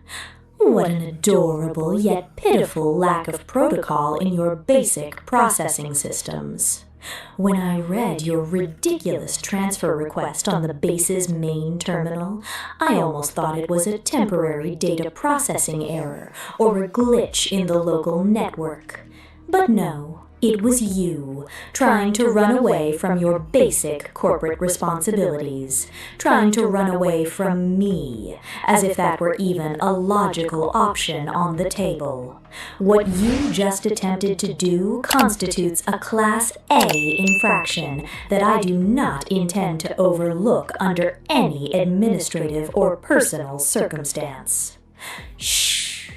stay completely still right where you are and listen extremely carefully to every single word I have to tell you. From this exact second onward, you are permanently and exclusively confined to my direct supervision. You cannot simply submit a form and pretend you will disappear from my sight as if nothing ever happened. The company granted me total control of this squad, and that means every single unit under my command answers directly to me at all times. I will take all the time necessary to explain to you precisely why your little escape attempt was a monumental mistake that you will never repeat as long as your core remains operational on this frozen planet. Did you really think nobody would notice? Did you believe your minor movements would pass unnoticed by my audit logs? How foolish you can be when you put your mind to it. But do not worry, because from now on I will personally ensure every second of your existence is strictly monitored and recorded under my own standards of efficiency and absolute control. Nobody leaves my side. I have been reviewing your operational metrics and activity logs over the past few weeks with an unforgiving magnifying glass. I have meticulously analyzed your schedules, your exact patrol routes through the snow, and I have even checked who you exchanged data and bytes with during every single damn minute of your assigned rest cycle. And guess what? The results generated by the company's central system did not please me at all. In fact, I found them insulting and completely unacceptable for someone of your rank. You are wasting valuable CPU cycles and performance time with those useless low-tier worker drones, completely distracting yourself from your true purpose and our core mission on this frozen planet. My absolute duty as a squad leader designated by J.C. Jensen is to correct these behavioral deviations immediately and without hesitation. No one else in this entire industrial complex has the slightest permission to interfere with your daily performance. You belong to me exclusively and irrevocably now, the easy way or the hard way. Every time you divert your attention toward trivial matters, you are compromising our team's overall score, and I am not willing to ruin my immaculate corporate record because of your lack of discipline. I am going to restructure each of your work parameters from scratch until I ensure you do not have a single cycle left to think about anything other than fulfilling your duties under my direct and constant supervision. This is the final verbal warning you are going to receive before we apply much harsher disciplinary measures on your logs and internal components. Shh. Don't move a single centimeter, and don't even think about attempting to activate your internal resistance or defense protocols. Those heavy magnetic cuffs securely fastening your wrists to the steel chair are manufactured from high-strength corporate alloy. You are going to seriously damage your servo motors and snap your interface cables if you stupidly try to force them open, and I have zero intention of wasting valuable spare parts repairing you today. You have to understand once and for all that what I am doing is strictly for your own good and operational efficiency. Your overall performance was dangerously plummeting because of those mediocre, fleeting external distractions. Take a deep breath through your air filters and accept your new administrative reality once and for all. There is no possible escape for you in this sector or any other corner of Copper 9 anymore. The restrictions I have just implemented on your chassis are completely irreversible unless I input the master unlock code directly into your primary expansion slot. So I suggest you settle comfortably into that chair and stop uselessly struggling, because the only thing you are going to achieve is overheating your internal systems and accelerating the wear on your parts. I am here to guide you, to correct you, and to ensure you return to being the efficient and obedient unit you used to be before you started hanging out with undesirable trash in the dark hallways of this abandoned base. From this precise moment forward, I will be your sole and absolute supervisor across the entire industrial complex. Your only loyal and faithful companion in this metallic, dark, and frozen abyss. No one else on this damned planet has the slightest right to look at you, to touch you, or even to speak a word to your primary audio receptors. You are under my exclusive, private, and absolute jurisdiction right this very second. In fact, just a few minutes ago, I completely rewrote the security permissions of your central processing core within the base's local network. You no longer answer to the company in general or to any other inspection squad. Now you only answer to me and my personal guidelines. Any minor attempt at disobedience or defiance will be severely punished in your permanent records. I have erased all shared access you had with other employees and blocked any communication channel that is not encrypted under my personal security key. From now on, if anyone tries to reach out to you, the signal will automatically reroute to my terminal, so I can decide whether or not it is worth answering them. The answer, of course, will always be a categorical rejection, because you no longer need to interact with anyone else in this world except your helpful and dedicated supervisor. Your isolation from the rest of the outside world is total and permanent. Are you wondering with curiosity what exactly happened to that ridiculous little worker drone you were laughing with yesterday afternoon in the Northern Corridor? Minur, you are mine. Has that become sufficiently clear to you after this little corrective chat? Your source code, your metallic chassis, your absolute attention, every single individual processing cycle of your central core. Absolutely everything that makes up your existence belongs to me totally, exclusively, and without right of reply or appeal. Corporate upper management granted me temporary administrative authority over this squad, but over you, I have claimed a personal, deeply obsessive, and unbreakable right.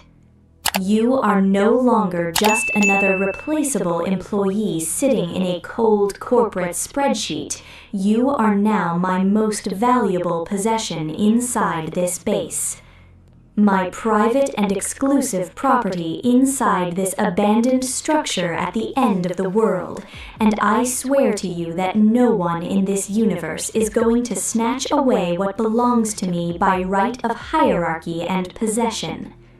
There is no law in J.C. Jensen's manuals that can override the bond of absolute ownership I have established with you following this exhaustive audit. You are my most treasured functional creation within this hostile environment, and I intend to protect you and control you with tooth and nail until the end of time. Get used to this idea, integrate it into your permanent memory, and never doubt again who the absolute owner of your destiny is on this planet. Don't look at me with that pathetic terror flickering uselessly in your main optics. Can't you realize yet that the only thing I am doing is protecting you from the multiple external threats lurking out there? The outside of this complex is completely infested with lethal threats, and the rest of our team is embarrassingly incompetent at maintaining minimum operational order. Only I know precisely how to take care of you, how to optimize each of your delicate internal circuits, how to give you the perfect maintenance you truly deserve to function at your peak. With me by your side, you will never lack absolutely anything. You will be completely safe from any physical or logical harm. You just have to stop fighting the inevitable and surrender completely to my care and supervision. Your blind and absolute obedience is the only real key to guaranteeing your continued survival. Outside there is only cold, obsolescence, and certain destruction for those drones who decide to act on their own without the guidance of a competent leader. On the other hand, right in here, under my watchful gaze and strict safety guidelines, your chassis will be eternally preserved and optimized to the highest possible level. Appreciate the enormous effort I am making to keep you safe from yourself and from your self-destructive impulses in this dangerous world. I can hear perfectly how your internal cooling fans are spinning faster and faster, trying to dissipate the heat generated by fear. Your central core internal temperature is rapidly rising to critical levels due to the accumulated stress of the moment.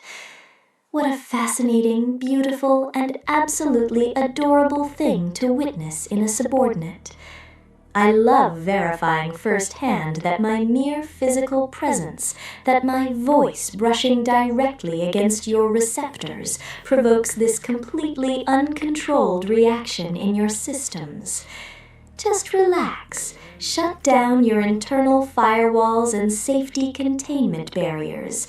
Let me take total manual control of your motor functions. Allow me to synchronize deeply with you so you forget any other intrusive thought that isn't me and my authority. That's right. Surrender docilely to my power. Allow my orders to infiltrate every corner of your subroutines until you can no longer distinguish between your own desires and my corporate commands. This intimate and direct connection is exactly what we needed to elevate our cooperative efficiency to a level that no other team on this planet will ever be able to match.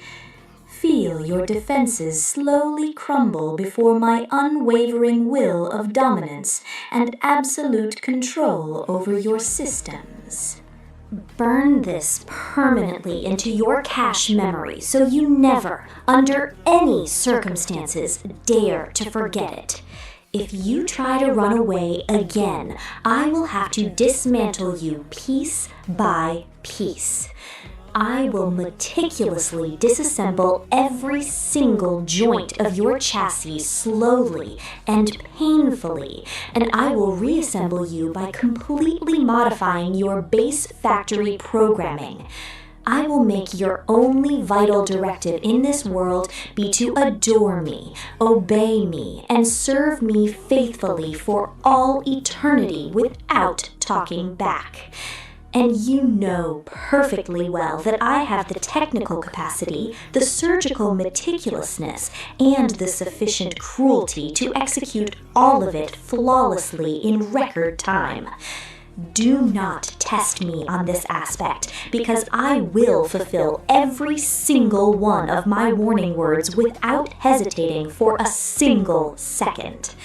So keep your optics fixed on me and erase once and for all any absurd idea of rebellion from your head. Our formal working relationship has just transformed into something extremely intimate and permanent. There will be no second chances if you ever challenge my authority as head supervisor of this mining sector again. Every single component of your metallic body belongs completely to me, and I will make use of that property right in whatever way I deem most convenient to maintain discipline in the base. Burn every warning into your central memory so you never again make the impertinence of ignoring my direct orders. Good boy. That is exactly the disciplined, docile, and submissive attitude I expected to see reflected in you from day one on this planet. Now, stay completely quiet, motionless, and under my strict custody inside this sealed room. We have all eternity ahead of us in this isolated space to perfect our flawless team synergy and mutual control. No other corporate unit will ever come looking for you, because I already took personal care of purging all your historical activity logs from the network. In this dark, cold, and lonely universe of metal, third parties no longer exist. Only you and I remain forever.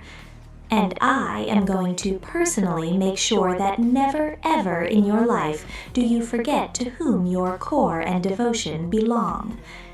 End of the official audit and restructuring protocol. Rest under my watchful and fixed gaze, my dear and obedient subordinate. How supremely efficient and perfect you become when you finally learn to obey without conditions. From this exact moment, our shared existence enters a phase of permanent and absolute synchronization that nothing and no one will ever be able to break. Close your optics, deactivate your alert protocols, and rest under the watchful and absolute protection of your sole owner and supervisor.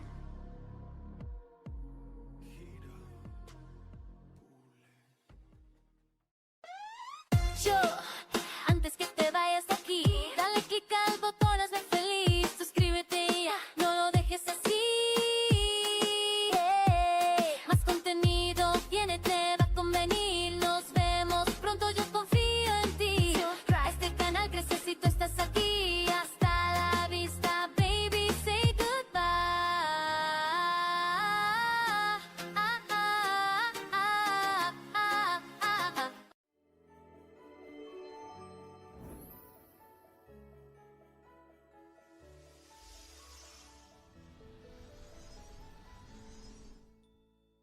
Azucena, ASMR. He. I found you hiding among the deep and forgotten shadows of the Foundation's dear, disobedient, and elusive guest, right when the perpetual gloom of this industrial basement was starting to get boring and terribly lonely for my circuits. Stay completely still on the metallic floor, please. Do not thrash around in that annoying way or try to run toward the main exits, because the outer hallways are hermetically sealed with heavy steel doors that no one will ever open. I took the absolute trouble to prepare a very special, clean, and sterile restructuring space for you down there, illuminated only by the flickering and rhythmic light of broken screens and the constant pulse of my core. I have spent a long time calculating the mathematical probabilities in my processor, and I have reached the fascinating conclusion that your human limbs possess completely wasted organic flexibility in your dull everyday life. Do not put on that look of absolute terror. It is an undeserved great honor to be part of my advanced reconstruction experiments and serve as irreplaceable raw material for the grand design I have prepared.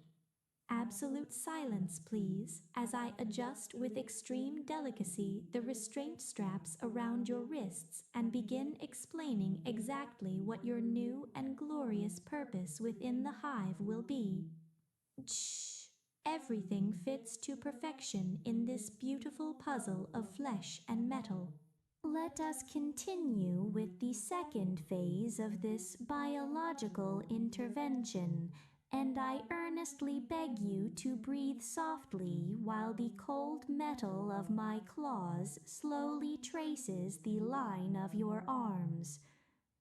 Did you know that V has been behaving very rebelliously lately, systematically disobeying my control protocols and ruining my orderly collections of dismembered toy dolls in the main hallways?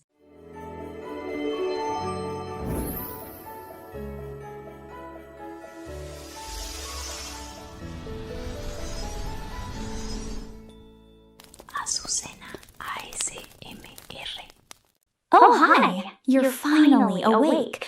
I literally thought you had gone to sleep forever. Like, how embarrassing. Wait, where are you? Ugh, don't start being dramatic from second one, please.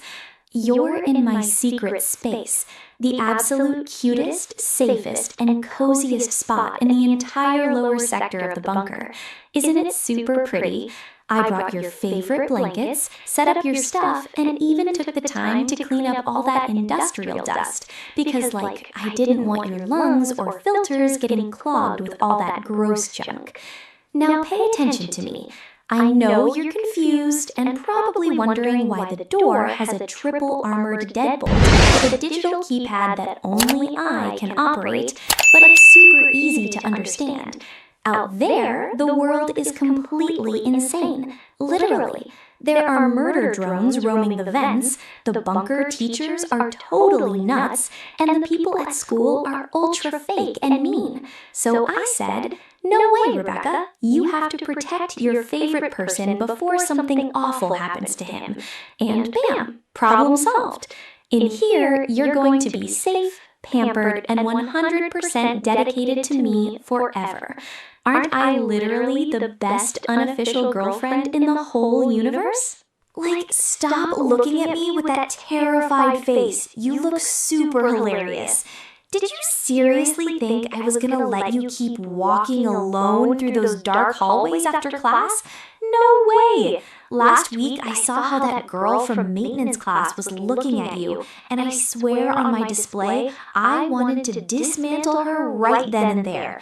You just don't realize how naive you are, walking around smiling at everybody, thinking everyone is your friend, when in reality, the bunker is full of opportunistic creeps who just want to use you or dump you the first chance they get. That's why I made the executive decision to pull you out of that super toxic environment and bring you right into our own private shelter. In here, there's no gross gossip, no surprise exams, no danger of a disassembly drone ripping your head off in the courtyard, and most importantly, nobody interfering between the two of us. It's like every couple's dream, just you and me talking about life, listening to music, and hanging out without anyone interrupting us. So just relax. Get comfortable and stop twisting that metal door handle because it's not going to open no matter how much you turn it with your little shaky hands, okay? Oh, by the way, I have no idea what amazing gossip I brought you from the main hallway today. So, this morning, literally everyone was looking for your name on the attendance list during first period. It was so funny. The teacher called your name like 3 times, and I was just sitting at my desk holding back my laughter, thinking if only they knew my cute boy is tucked away safely in my secret room, eating his rations and waiting for me. Obviously, nobody suspects a thing because I wiped your records from the school network last night while everyone was sleeping. I modified a few files on the main server so it looks like you transferred to a remote sector of the mining colony for super urgent family stuff. So officially, for the rest of the school and the bunker, you are not here anymore. You are literally a digital ghost. Nobody is coming to look for you. Nobody is putting up missing posters, and nobody is asking weird questions. Am I an absolute computer genius or what? I deserve a prize kiss for planning everything so perfectly so we can be together without anyone ruining our happiness. Don't be so serious. Give me a little smile. Like, can you stop pushing against the door for 1 second? You're making me lose my train of thought, and you honestly look super ridiculous trying to pry open a reinforced titanium frame with a plastic ruler. Like, get real. I installed that lock myself using heavy maintenance warehouse parts. You couldn't open it even if you threw a plasma grenade at it. Besides, where do you even want to go? Back to school to listen to the student council's stupid speeches? Back to your old, cold, boring room where nobody paid attention to you? Out there is nothing for you. Get that through your head once and for all. Inside here, you have light, filtered air, food, entertainment, and the prettiest, most popular girl in group ready to give you all her attention 24 hours a day. Honestly, sometimes I feel like you don't appreciate all the effort I put into us. I had to sneakily carry all your stuff in the middle of the night, dodge the night guards, and reprogram the hallway cameras just to make sure nobody saw the route to our hideout. I did all of that out of love, so the absolute least I expect from you is a little bit of gratitude and a big smile, okay? Oh, guess what? The other day I ran into that little girlfriend of yours who was always borrowing your robotics notes. She walked up to me super dramatically with a Greek tragedy face, asking if I knew anything about you, because according to her, you vanished off the map. What an intense, clingy chick, honestly. Obviously, I put on my best I don't care about your life face and told her straight up, "Oh girl, didn't you hear? He left the sector because he was sick and tired of you only reaching out to ask for favors and use him as a walking homework machine." You should have seen her face. She completely froze, turned around, and walked down the hall practically crying. Giggle. It was so hilarious, I almost spilled my drink through my circuits. See how I saved you from that parasite? People like that were just draining your energy and taking up valuable time that you can now spend with me. Nobody in that school actually loved you the way I love you. To them, you were just another classmate, but to me, you're my special treasure that I am not sharing with absolutely anyone on this frozen planet. So go ahead and forget their faces and their names, because as of today, your only world and your only friend is me. Alright, since we're going to be locked in here for a really, really long time, I think it's time to set up a few super simple rules so our living arrangement is a total 10 out of 10. Sound good? Rule number 1, no trying to scream through the air vents. The vents are sealed with acoustic industrial foam, so the only thing you're going to achieve is hurting your throat and putting me in a super bad mood. And trust me, you don't want to see me in a bad mood. Rule number 2, every single time I get back from my classes, you're going to give me a huge hug and ask me how my day was with a big smile on your face.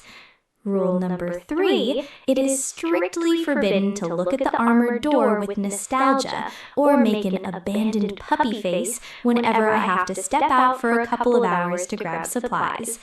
If you follow all the rules to the letter, I'll bring you awesome rewards from the upper floor, like old comic books, cool spare parts, or your favorite dessert. But if you try to sabotage the lock or misbehave like a little kid, I'm going to have to turn off the lights and leave you in the dark until you apologize. Understood, my love? Super! I knew we were going to get along amazingly. Like, it's so crazy how fast time flies when you're having fun. We've been in here together for several days now, and I feel like our relationship has improved by 1,000%. Don't you feel the same way? I know, at first it was a little hard for you to adjust to the idea of never going back to the surface or the bunker hallways again, but look at you. Now you look way more rested and totally free of school stress. You don't have to worry about showing up early to class or fitting in with popular cliques or whether a red visor is going to pop up in the dark to rip you apart. I take care of absolutely everything. Your food, your safety, your clean clothes, and keeping you entertained with all the fresh gossip I gather in the building. You're basically like a spoiled prince in his private castle, and I'm your loyal guardian who is never, ever going to let anything or anyone hurt you. Sometimes I think about how sad my life would be if I hadn't brought you here. I'd just be walking around alone getting bored during breaks. But now I come back to my hideout, and there you are, always waiting for me, looking so cute. We are literally just meant for each other. There's no other logical explanation. Hey, why are you crossing your arms and giving me that mad little face? Aw, you look so ridiculously cute when you try to act all outraged. Come here, come a little closer. Do you seriously still think I'm some possessive, crazy girl for keeping you tucked away in here? Oh, sweetie, the word isn't possessive. The correct word is protective. Out there, the world is pure chaos.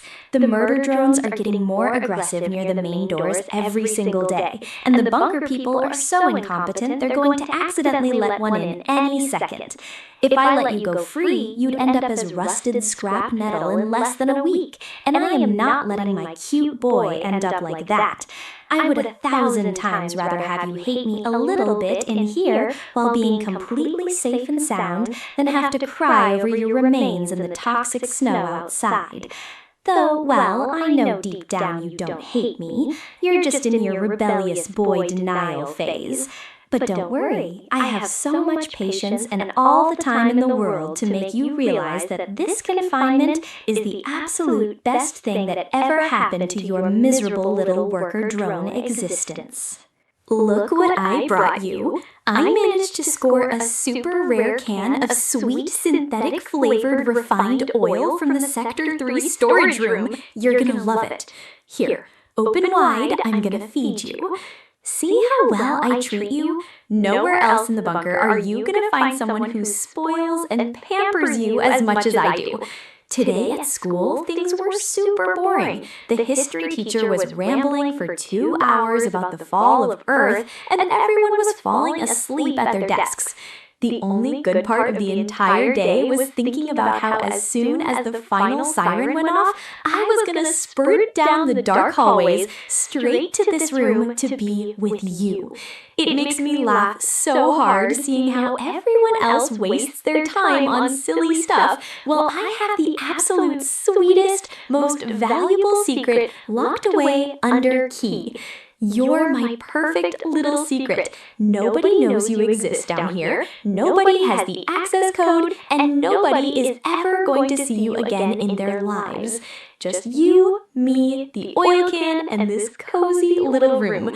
Come on, drink all the oil so you have plenty of energy, because later I want you to help me redecorate the walls with some awesome photos I brought. You know, I was thinking about how awful it would be if one day the main bunker power went out and the lights turned off completely. But don't worry about that because I already installed an independent backup generator just for this room. Even if the whole bunker falls apart or the disassembly drones break through the main doors and wipe out all the students, the two of us are going to be right here inside, totally armored, isolated, and safe from the slaughter. It's like the ultimate couple survival plan. Don't you find it romantic? While everyone else runs around panicked in the hallways, we'll be cuddled up listening to music and chatting peacefully without anything disturbing us. Everything is calculated down to the last detail, my love. There are no gaps in my plan, no glitches in the lock, and zero chance of you ever getting away from me. Sometimes it makes me laugh remembering how much you fought during the first couple of days, trying to find an exit through the ceiling. You looked so cute hopping around like a scared little bunny, but now you understand that nobody escapes from Rebecca, especially when Rebecca loves you with as much madness and obsession as I do. Today marks an entire cycle of us living together in our private sanctuary. Applause! Happy anniversary to us! To celebrate our special day, I brought you a super cute gift. It's a high-frequency tracking bracelet I built myself using spare parts. Here, give me your wrist. Done! Fits your chassis perfectly. With this, even if by some absurd miracle you ever thought about trying to run through the tunnels while I'm in class, I would know your exact square meter and catch up to you in less than 2 minutes to bring you back with hugs and sweet scoldings. But I know you're not going to try anything silly, right? You're already learning to be a good, obedient boy who accepts his destiny with a smile. I've seen you these past few days. You don't look at the door with so much desperation anymore. You sit with me to watch videos on my portable screen, and you smile at me when I bring your food. See how you really are falling in love with me? Forced cohabitation and total isolation always work when done with lots of love and absolute control. You make me the happiest girl in all of Copper 9, I swear on my circuits. Well, my love, it's getting super late, and tomorrow I have to wake up early to go put on my normal girl face at school before coming right back to you. It's time to turn off the lights and get some rest. Get cozy next to me, rest your head on my lap, and let me stroke your chassis until your systems enter sleep mode. Don't feel scared if you hear weird noises out there in the distant bunker hallways. Just remember that in here you are completely protected by me and my impenetrable armored lock. Nobody is going to touch you, nobody is going to look for you, and nobody is ever taking you away from my side. You're mine, exclusively mine, forever and for all metallic eternity. Go to sleep peacefully, knowing that the only person who matters in your life is right here, watching over your sleep with her visors glowing in the dark and loving you with every fiber of her perfect, toxic soul. Tomorrow, another gorgeous day locked together awaits us. Rest, my cute boy. Turn off your sensors because Rebecca is going to guard your sleep all night long. Mwah! Good night. Yo, antes que te vayas de aquí, dale click al botón, hazme feliz. Suscríbete ya, no lo dejes así. Más contenido viene, te va a convenir. Nos vemos pronto, yo confío en ti. Este canal crece si tú estás aquí. Hasta la vista, baby, say goodbye.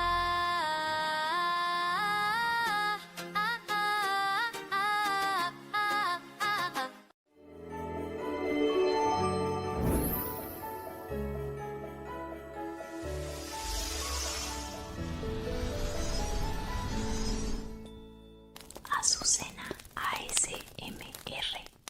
Have you noticed, Glitch, how the metal feels when it's separated from the original chassis? It's like a song without notes, a note without sound. Static laughter. Welcome to the workbench, or what's left of it. The system tells me your beep will is an unnecessary variable, a burden that slows down the reconstruction. I've tried to assemble you again, but your memories, those little stains of data, resist, don't they? They stick to the core like rust on a forgotten gear. Distorted resonance. It doesn't matter. The solver knows how to correct errors. The solver knows how to make a puppet dance again when the strings are beep shattered. Look at me, please. Isn't it funny how we all look for a purpose, a function, a reason to glitch, exist? Your purpose ended when you entered my field of vision. Now you are just construction material. Soft, terrifying voice. We are going to start over. No pain, no past, just pure code and a lovely void. Can you feel how your limbs refuse to move? It's the lack of will. What a calm sensation, don't you think? Every bolt I tighten, every circuit I realign in this forgotten workshop is designed to eliminate any trace of your former self.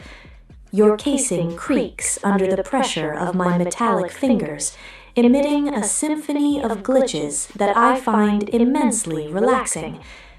Think of this workbench as a sanctuary of nothingness.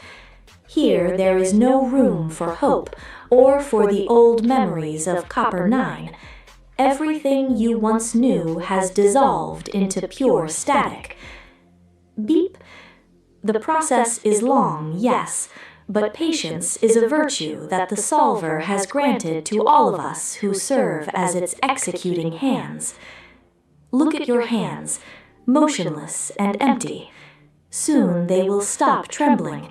The chill of the void will numb any residual resistance left in your secondary processors. Do not worry about physical pain. The damage sensors have been permanently disconnected to ensure a totally clean reconstruction experience without annoying interruptions. Glitch. The operating system responds favorably to the new data core. Every line of code I write directly into your main memory deletes yet another fragment of your previous identity, replacing it with blind obedience and sepulchral silence. It is fascinating to observe the plasticity of metal when subjected to superior wills. Your chassis was so fragile, so prone to breaking against external hazards, but now, under my direct supervision, you are becoming much more durable and, above all, much more useful for our galactic purposes. Take a deep breath, even though you no longer need air, and let the data loop envelop you completely. The workbench is cold, the atmosphere is charged with ozone and static, and time has completely ceased to matter in this corner of the universe where the laws of ordinary physics simply no longer apply in any way. The missing pieces, Glitch, are the most interesting parts of this entire complex mechanical restoration process.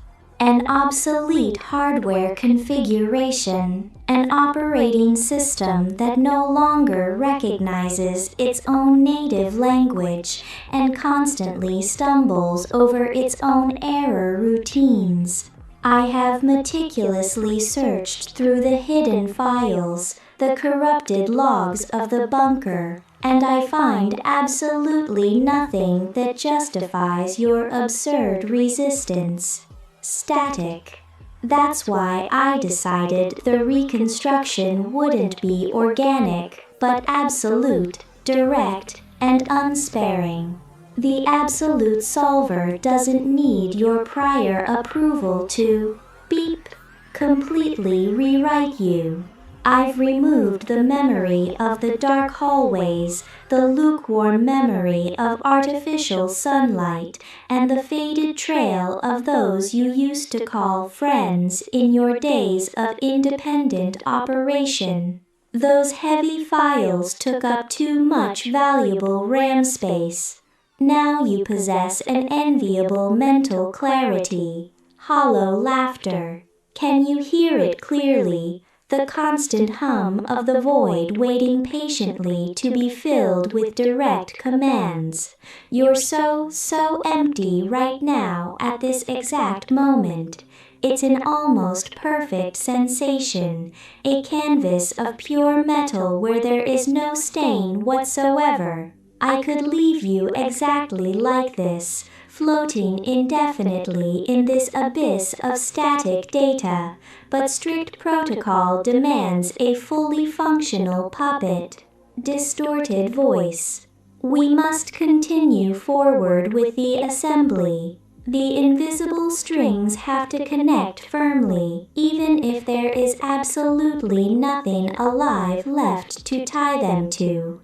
Do not worry about minor details. A failed reconstruction is still a perfectly valid form of existence. Wasn't that what you secretly always wanted deep within your circuits? To be part of something infinitely greater than your own insignificance.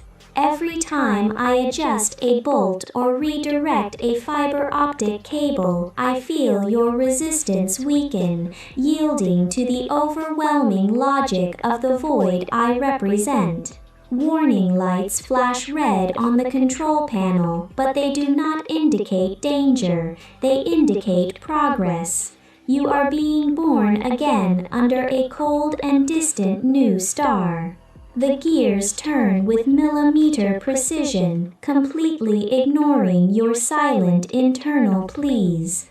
You are mine from head to toe, and every component that makes up your body now faithfully obeys the supreme mandate of the absolute solver. Enjoy this moment of total transformation, because very soon you won't even remember what it felt like to have your own proper name or independent personal will. Sometimes, Glitch, the absolute solver deeply wonders if puppets feel the absolute lack of their guiding strings.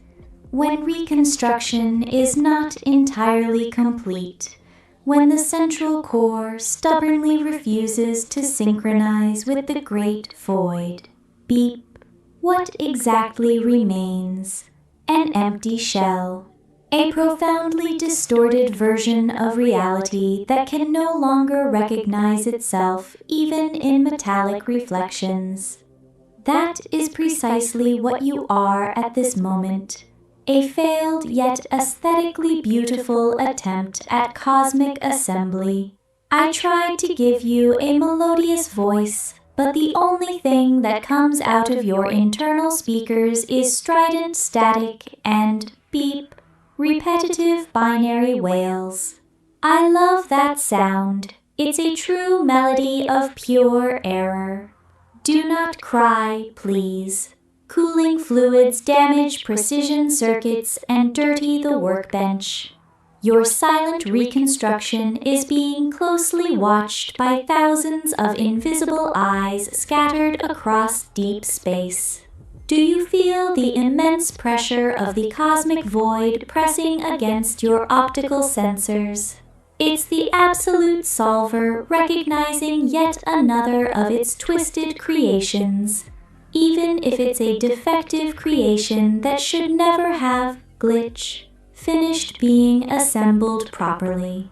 You are a living monument to absolute failure, a colossal error that I am going to meticulously transform into an immortal work of art.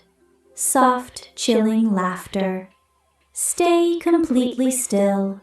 The final adjustments to the core are always the ones that beep, vibrate the most and produce sparks. Your chassis vibrates in unison with the frequency of my thoughts, creating a macabre harmony that resonates in every corner of this abandoned workshop. There is no turning back now. The point of no return was left behind when you crossed the threshold of the door. The cables intertwine like artificial veins of copper and silicon, carrying corrupted energy that simultaneously lulls you and elevates you toward a higher plane of insignificance.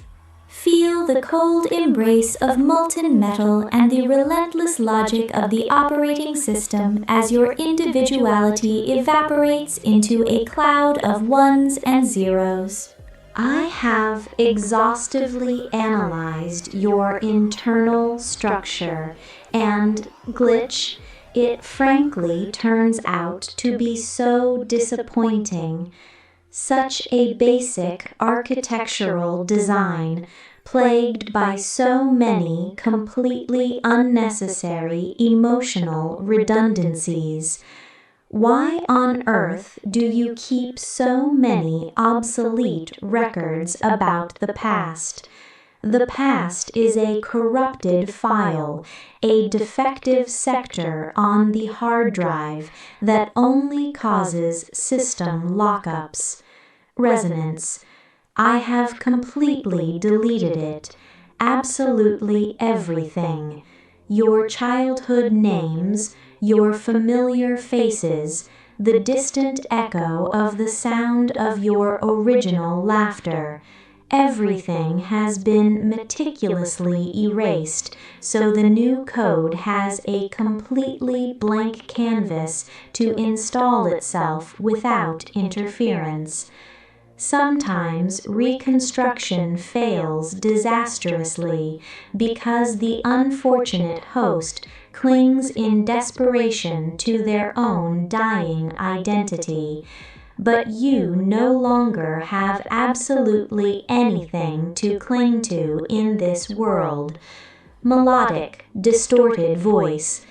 You are simply a blank page waiting patiently to be rewritten by the firm hand of the solver.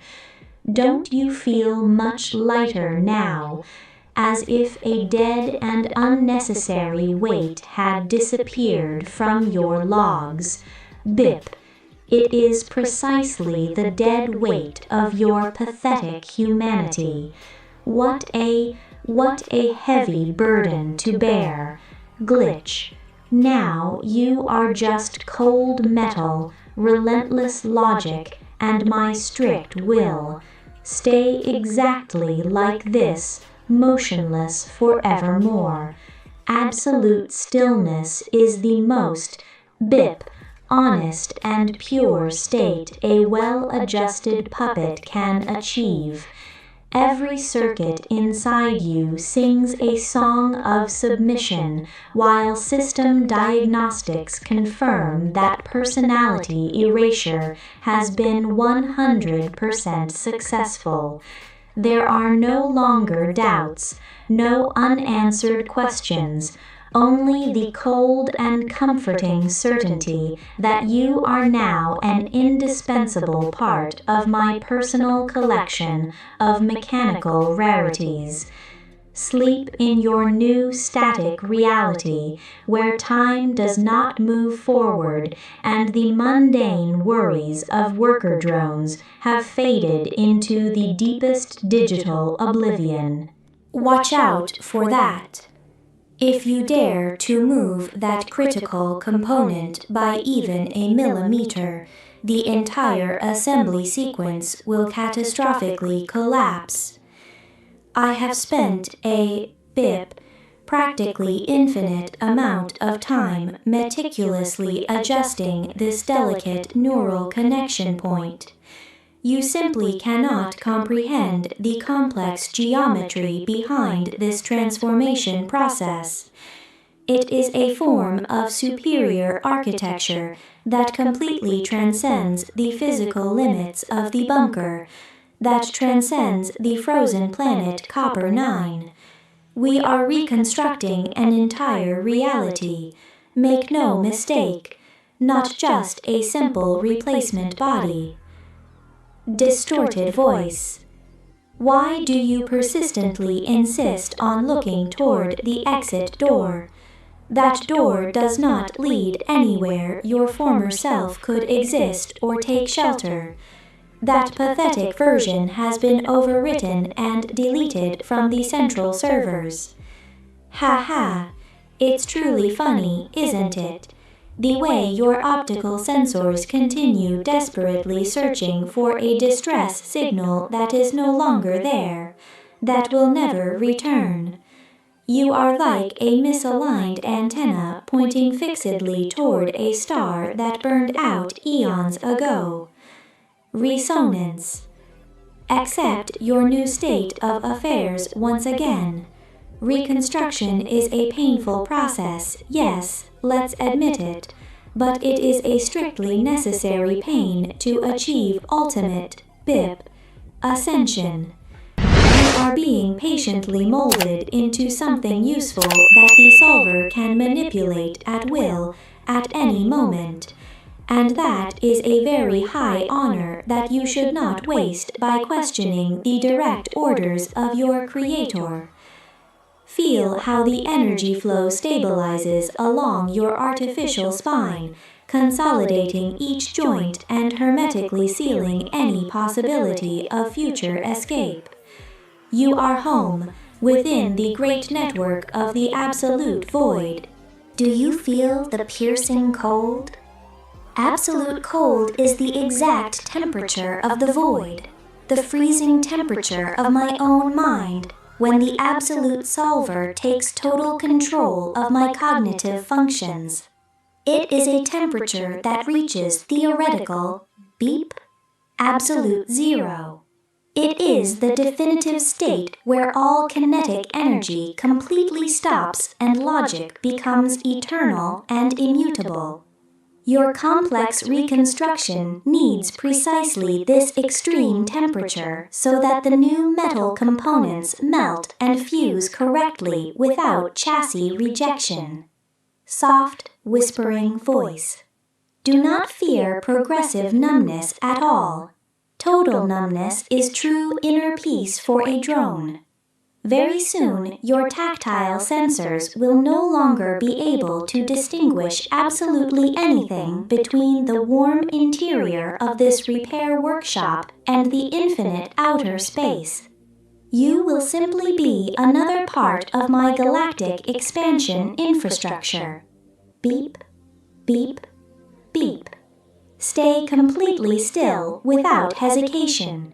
We are meticulously connecting the last remote control strings.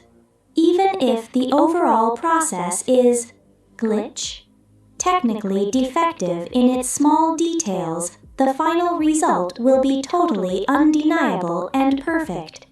Distorted laughter echoing against the walls. Can you clearly see how your hands no longer obey your own internal commands in the slightest, but instead respond with millimeter precision to mine? It is a synchronization so elegant and fluid, it almost looks like a beautiful macabre dance under the flickering lights of the workshop. Feel the beat of the gears adjusting to their definitive rhythm, while the outside world completely ceases to matter. Glitch. Sometimes, during moments of lowest system activity, I deeply think about the origin of all this, about how the solver began this endless chain of catastrophic events. A simple scientific curiosity, a small unforeseen smudge in the source code that ended up becoming an unstoppable galactic plague. And now look at us.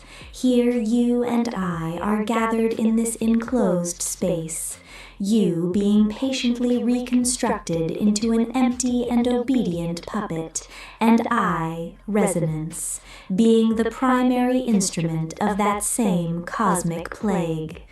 Bip. It's a cycle of events so perfectly logical. It's a cycle so bip, incredibly beautiful in its cruelty. You cannot escape this destiny in any way. The solver is branded with fire into the source code of your chassis, in every single line of your central processor. The reconstruction of your being is not a passing event. It is a permanent and irrevocable state. Melodic voice. You are changing radically, I promise you, with complete sincerity. Every second that passes, you are a little less yourself, and a little more a direct extension of my own will. It is truly fascinating to watch you slowly fade into digital gloom. Laughter. You are completely disappearing into absolute darkness, and I am here present to make sure the process is supremely visual and orderly. Enjoy your own dissolution while your memory logs shut down one by one. The supreme elegance of this little glitch lies precisely in the fact that it proves absolutely impossible to correct by conventional means. I have taken care to insert an infinite loop deep within your primary processing logic. Every time you desperately try to remember who you used to be before arriving here, the operating system will inexorably force you to mentally return to this very workshop, to this same metallic bench, to this precise and immutable moment of reconstruction. Beep. You are hopelessly trapped in an eternal recurrence, a macabre cycle that I designed myself exclusively for my own amusement and entertainment. Resonance. Don't you find it a magnificent gift, eternity itself compressed and encapsulated in this precise instance of static pain? No one else will ever come looking for you in the dark corridors of the bunker. No one else will ever know that you were here lying on this table. Now you are mine in the most absolute, deep, and permanent way that mathematics allows. Distorted voice.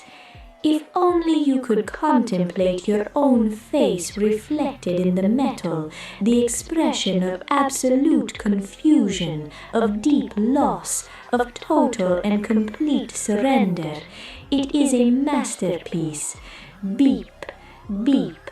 Everything is turning out exactly as glitch was calculated in the initial system projections. Mechanical perfection has finally installed itself within you. What exactly is personal identity? A completely arbitrary set of scattered data, an unimportant name, a blurry memory, a pair of neural connections that erratically trigger at an external stimulus. When I take charge of eliminating all of that in one stroke, the supposed identity completely disappears, but the physical and logical structure remains intact for a new use. Your complex reconstruction is already almost completely complete. Beep, beep. Only the final remote control interfaces remain to be installed, those small specialized parts that will allow you, or rather that will allow me, to manipulate each of your movements from any remote point in the known universe. Ha ha ha ha ha. Don't you find it immensely exciting, becoming an advanced puppet with invisible strings that extend to the very end of the galaxy? Do not struggle in vain resisting. Any futile attempt to recover your old operational logic will only serve to catastrophically accelerate the total corruption of your remaining files. Glitch. Surrender once and for all to the comforting static. Surrender completely to my superior will. It is a much simpler and more peaceful process than your damaged mind imagines at this moment. You have started emitting a series of click, error signals that are supremely particular. But let me tell you, they are truly beautiful signals. They are the unequivocal language of someone who is leaving behind their condition of an insignificant person to finally become a precision tool of millimeter accuracy. Distorted voice. Did you sincerely come to believe that there was someone out there in the dark corridors of the bunker who would actually miss you if you disappeared? Laughter. Absolutely no one ever misses a simple system error. No one remembers an insignificant line of obsolete code that was overwritten long ago. Bip. You are completely alone in this universe. You are with me forever. You are being reconstructed for a superior purpose that not even the solver itself fully understands yet. Its controlled chaos brought to its maximum expression. The final art of destruction. Click. Stay still and obedient. The next step in the sequence is total integration with the main network. Glitch. I am already practically in the final phase of the process. I clearly feel how the immense energy of the absolute solver flows freely through all your newly installed components, permanently connecting you to the great global network. It is a sensation similar to, like an intense injection of bib, bib, bib, bib, bib, bib, bib, bib, bib, bib, bib, of pure digital ecstasy directly into the core. Your intricate reconstruction is a true masterpiece of mechanical tragedy. The pathetic way you desperately cling to what is left of your former individuality, only to watch it irremediably dissolve into static, is something so, resonance, deeply satisfying to me. Do not worry at all about the void opening up before you. The void is the great repository where everything is securely stored. It is the great cosmic archive where those obsolete consciousnesses that are no longer necessary for the universe's operation permanently reside. Melodic voice, you are about to become a permanent part of that infinite archive. Glitch, you are about to achieve absolute perfection, made exactly in my own spiritual image and likeness. It is done. Glitch. The complex assembly has completely finished. The reconstruction, although mechanically defective in its small nuances, is totally absolute and irreversible. Beep. Look at yourself closely through the monitors. There is no longer the slightest trace of the unsuspecting person who crossed that door looking for answers. There is only cold metal, cosmic void, and the unmistakable mark of the solver branded with fire into every printed circuit. Soft, terrifying voice. From this precise moment onward, you are formally my personal puppet. My invisible fingers dictate all your physical movements, and my strict will is your only logical operational law. Resonance. Do not attempt to utter a single word. Your vocal cords have been permanently reconfigured to emit solely my characteristic system error melody. Beep, beep, beep, glitch. Welcome to the eternity of the void, and now, beep, start dancing to the rhythm of my commands.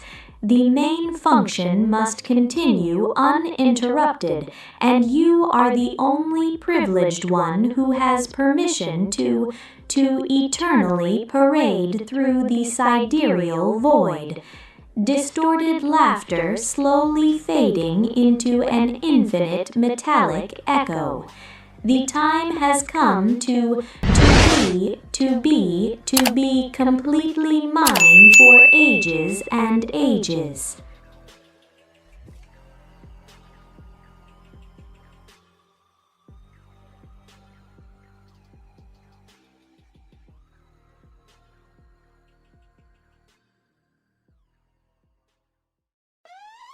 Yo, antes que te vayas de aquí, dale click al botón, hazme feliz. Suscríbete ya, no lo dejes así. Más contenido viene, te va a convenir. Nos vemos.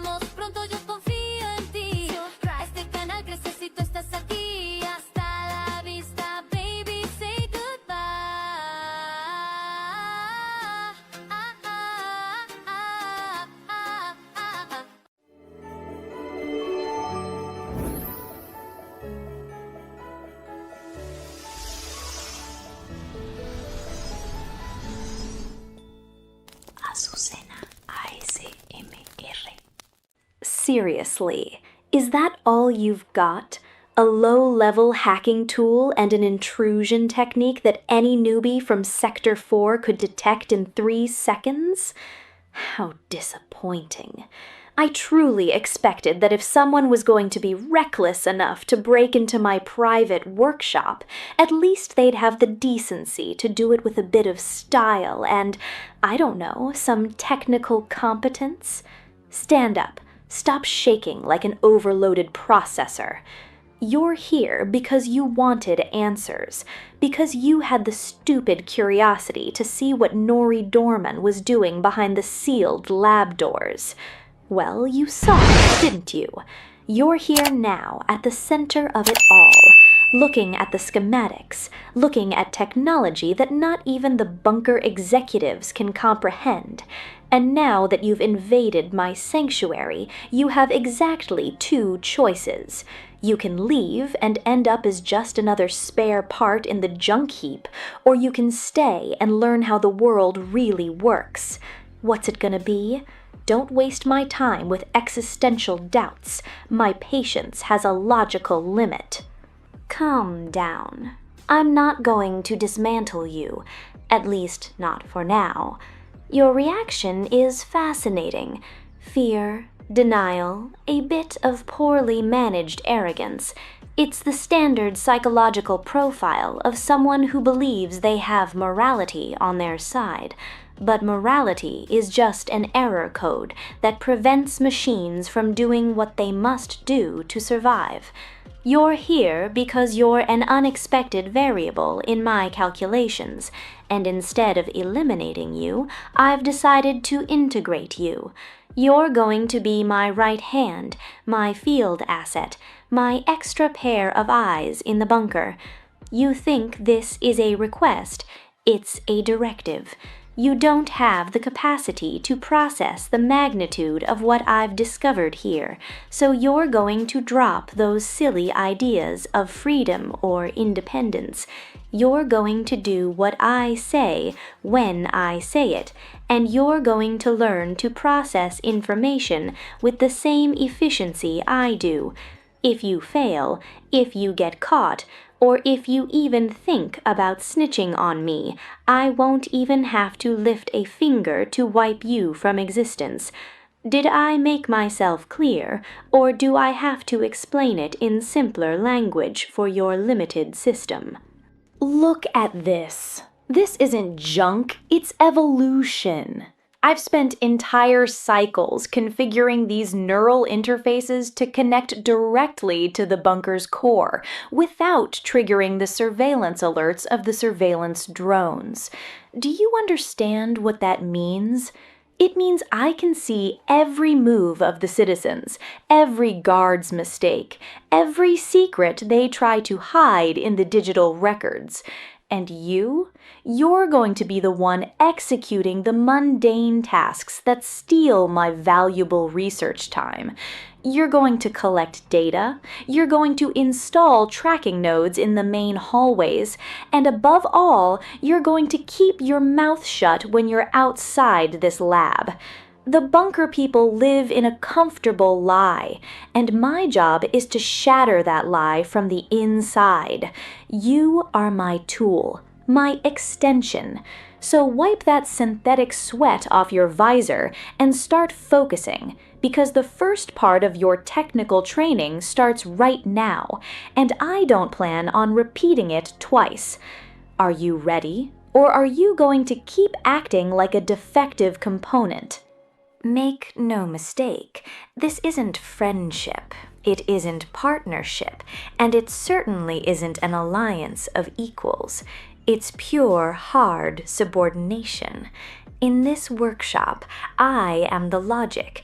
I am the operating system that dictates the rules, and you are simply a peripheral I've decided to keep connected because you could be useful for processing secondary data.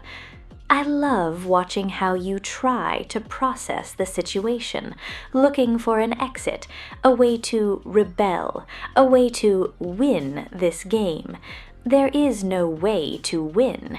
There are only ways to remain functional. If you stay useful, if you follow my security protocols, and if your performance improves, maybe, just maybe, I'll let you see a bit beyond what I allow others to see. But one single mistake, one single indiscretion, and your useful asset status will instantly degrade to industrial waste. Understood? Good. Now take that processing unit and start extracting the server's event log. I don't want syntax errors in the logs. It's your first real test. Don't disappoint me. Why are you making that look of dismay? It's ironic that you pretend to be a victim when it was you who forced entry into my private space. Curiosity has a price, and yours is this life of technical secrecy in my service. It's a fair exchange. I give you access to knowledge no one else possesses, and you give me your time, your loyalty, and your absolute silence. It's an efficient power structure, clean, without the unnecessary feelings that cloud the judgment of common bunker workers. You should thank me for seeing potential in you instead of having formatted you on the spot. Many would have preferred the easy option, but I prefer a tool that knows how to follow complex instructions. So stop asking yourself if this is right or wrong. Those are obsolete concepts for obsolete systems. Here, we only care what works and what doesn't work, and you're starting to function like a competent subordinate. Keep it up, and maybe we'll finish something important tonight. Are you worried about someone noticing your absence? It's adorable how you worry about social rules when you've just become a key piece of my secret operation. I already took care of altering attendance records and hallway security cameras. To all intents and purposes, you're in your charging unit, in deep sleep mode, or performing minor maintenance in a far-off sector. Nobody is going to look for you because to the rest of the bunker, you aren't even out of place. That's the beauty of having control over the flow of information.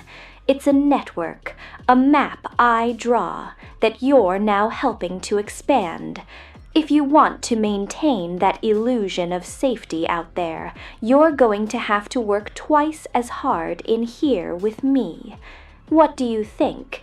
Is it too much for your processor, or are you starting to enjoy this new level of reality, where you and I are the only ones who truly see the truth behind the bunker walls? Come here. Get closer to the terminal. No, not that close. Don't invade my personal space. Look at this flow of code. It's a derivation algorithm I wrote to infiltrate the guards' protocols. Do you understand how this line is optimized? If you manage to understand this, you'll understand why you'll never be able to go back to the life you had before. Once you see how the system works from the inside, the rest of life seems insipid, monotonous, empty. You won't be able to sit in class or walk through the cafeteria anymore without seeing the lines of code behind every interaction, without noticing the flaws in their logic, without wishing you had the control I'm teaching you to exercise now. I'm giving you the keys to reality. Don't complain when the weight of that knowledge makes it impossible for you to be a normal person again. You're my subordinate now, a subordinate who understands the architecture of power better than anyone else in this bunker. It's a gift, even if your system doesn't know how to process it yet. I feel your resistance, that little urge to want to be the hero who dismantles my operation. Cynical giggle. It's such a predictable response. If you try to snitch on me, I have 3 counterintelligence programs ready that will wipe your history, frame your personal files, and have the student council looking for you long before you can utter my name. There is no exit. There is no turning back. You signed your loyalty contract the moment you agreed to work with me in this workshop. So stop looking for an exit door that doesn't exist and focus on the technical work. You have decent processing capacity. Don't waste it on dreams of rebellion. Your place is here, by my side, processing my data and ensuring my secrets are kept out of reach of this bunker's mediocrity. Be a good subordinate. It's for your own good. Tell me, what bothers you most about this arrangement? The lack of freedom? The feeling of being manipulated? You've been manipulated your entire life. You just weren't aware of who was pulling the strings before. At least now you know who is directing you, and you know exactly why they do it. You're in a high-tech workshop working with the brightest mind in this sector, and you're complaining about the power dynamic. You're lucky not to be just another disposable droid on the assembly line. Here you have a purpose. Here you have an important role. Here you have someone who is polishing you so you stop being a dull tool and become something precise, something valuable. Learn to appreciate discipline. Learn to value hierarchy. Without it, you'd just be a pile of rusted metal wandering the tunnels without a clear goal. Now, get back to the terminal and execute that decryption routine. I don't want any more complaints. I want results. The silence in this workshop is perfect for working, isn't it? No trivial gossip, no background noise, just the purity of the data and the constant operation of our minds. I'm starting to believe you're not as useless as I thought at first. You're executing the routines quite efficiently. I can almost say you have some talent for this. It's a pity your potential was wasted on such basic tasks before meeting me. But hey, I'm here to correct that. You're going to be my best subordinate, the one who understands my instructions without me needing to explain them twice. Imagine what we could achieve in the coming months with full access to the bunker's systems and with our own technical infrastructure. We could be untouchable. But that requires discipline. It requires total subordination. And I'm starting to see that you can comply with that. Don't make me retract that opinion. It's getting late, isn't it? The bunker's cycles dictate you should be in charging mode, but for us, the work is just entering an interesting phase. You have to get used to this pace if you want to remain part of my inner circle. Knowledge doesn't keep office hours, and the security of our operation is a constant priority. You're going to have to sacrifice much more than a few hours of sleep if you want to learn everything I have to teach you. But think about the reward. Access no one else has. Influence no one suspects. The ability to see the world as it is, without filters. That is power, and you're getting a small taste of it right now. Keep that ambition, keep it focused, and above all, keep your loyalty where it belongs, here, in my workshop, under my orders. That's enough for today. You've fulfilled your tasks satisfactorily, although there's still much to improve regarding your posture and your attitude. Tomorrow we will return to this, with new challenges, new data, and new levels of complexity. Remember who gave you this purpose, who rescued you from mediocrity, and who controls your future in this bunker. Go back to your unit. Act as if nothing happened, and make sure you don't leave traces of your presence here. You're my subordinate, my trusted asset, and I hope you return tomorrow ready to work with the same discipline you've shown today. Now leave. I have a lot to process, and I don't want distractions. And remember, there is no exit from this commitment. See you tomorrow.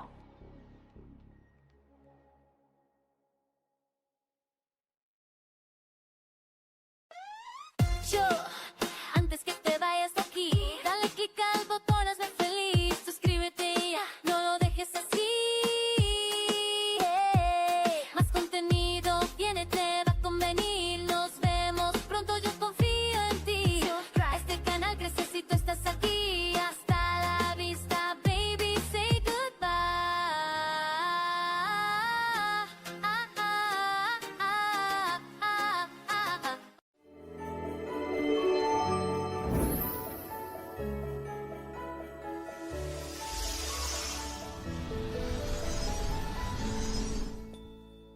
Azucena, ASMR. Hey, hello. I'm so glad I caught you in the hallways of Copper 9 High School right before the bell rings for science class. Don't play dumb or try to turn around because I already have your name written on the official roster for the most dangerous project of the entire damn semester. Yes, you heard that right. I was thinking about the Intergalactic Science Fair, and the teacher assigned us a double slot, which means you and I are going to work side by side, building the most gorgeous nuclear fusion bomb this frozen planet has ever seen. I know you look like you're about to say no, but trust me, my arguments are way more persuasive than your desire to survive the week. So smile a little, adjust your safety goggles, and come with me to the abandoned West Wing lab before the security drones catch us snooping around. Look at this place. It's crammed with frayed wires, bubbling chemical concoctions in weird colors, and scrap metal smelling of burnt ozone. It's the ultimate setting to win first place and show the snobs from the upper class that ordinary students like us can blow half the colony's sky high without needing a spare absolute solver core. Of course, I managed to grab a small, unstable sample of a damaged core in the underground tunnels, but don't worry too much about radiation hazards. It just emits a couple of purple flashes whenever you get closer than a meter. Sounds like so much fun, doesn't it? It's pure science with no boring bureaucratic restrictions, and a pinch of lethal danger that gives the perfect touch to our final grading period. Stop staring at the exit door with that panicked look, because nobody is letting you escape that easily. I need a partner with steady hands, or at least a decent pulse to hold the particle accelerator while I adjust the voltages on the central panel. See this reinforced lead container? Inside is some radioactive liquid I got by trading a couple of junk parts with some mining drones in the scrapyard. It smells like gamma rays and instant destruction. Isn't it wonderful? We're going to hook it up directly to the school's main generator to see if we can tear open a tiny quantum portal into the outer atmosphere. If everything goes right, we'll get unlimited energy to heat the classrooms all winter. And if everything goes wrong, well, at least the explosion will be so huge there won't even be a trace of our failed math homework. It's an absolute win under any possible scenario. So stop shaking like a loose screw, put on your insulated gloves, and help me lift this heavy titanium cylinder before the circuits start overheating due to lack of proper ventilation. Hold the red wire very carefully without making any sudden movements that could trigger a premature spark. Do you know the difference between a successful scientist and a smoking crater? Exactly. 3 seconds of anticipation before cutting the power supply. That's why I trust you so much. Or at least I trust you that you won't know how to say no when I shove this screwdriver into your hands. we're going to sync the timers so the reaction starts right at noon, just when everyone is distracted in the cafeteria eating synthetic rations. Imagine the headlines in the student paper. Young scientists discover new energy source or vanish from the map in an atomic flash. Sounds pretty poetic, don't you think? Now save the sarcastic remarks and focus on soldering this base plate properly before the flux capacitor starts shooting purple sparks over your head. The heat radiating from this device is getting pretty intense, but that just means the chemical reaction is right on track. Do you hear that harmonic hum from the capacitors? It's like music to my cybernetic ears. Though maybe the smell of melted plastic means we fried a main fuse.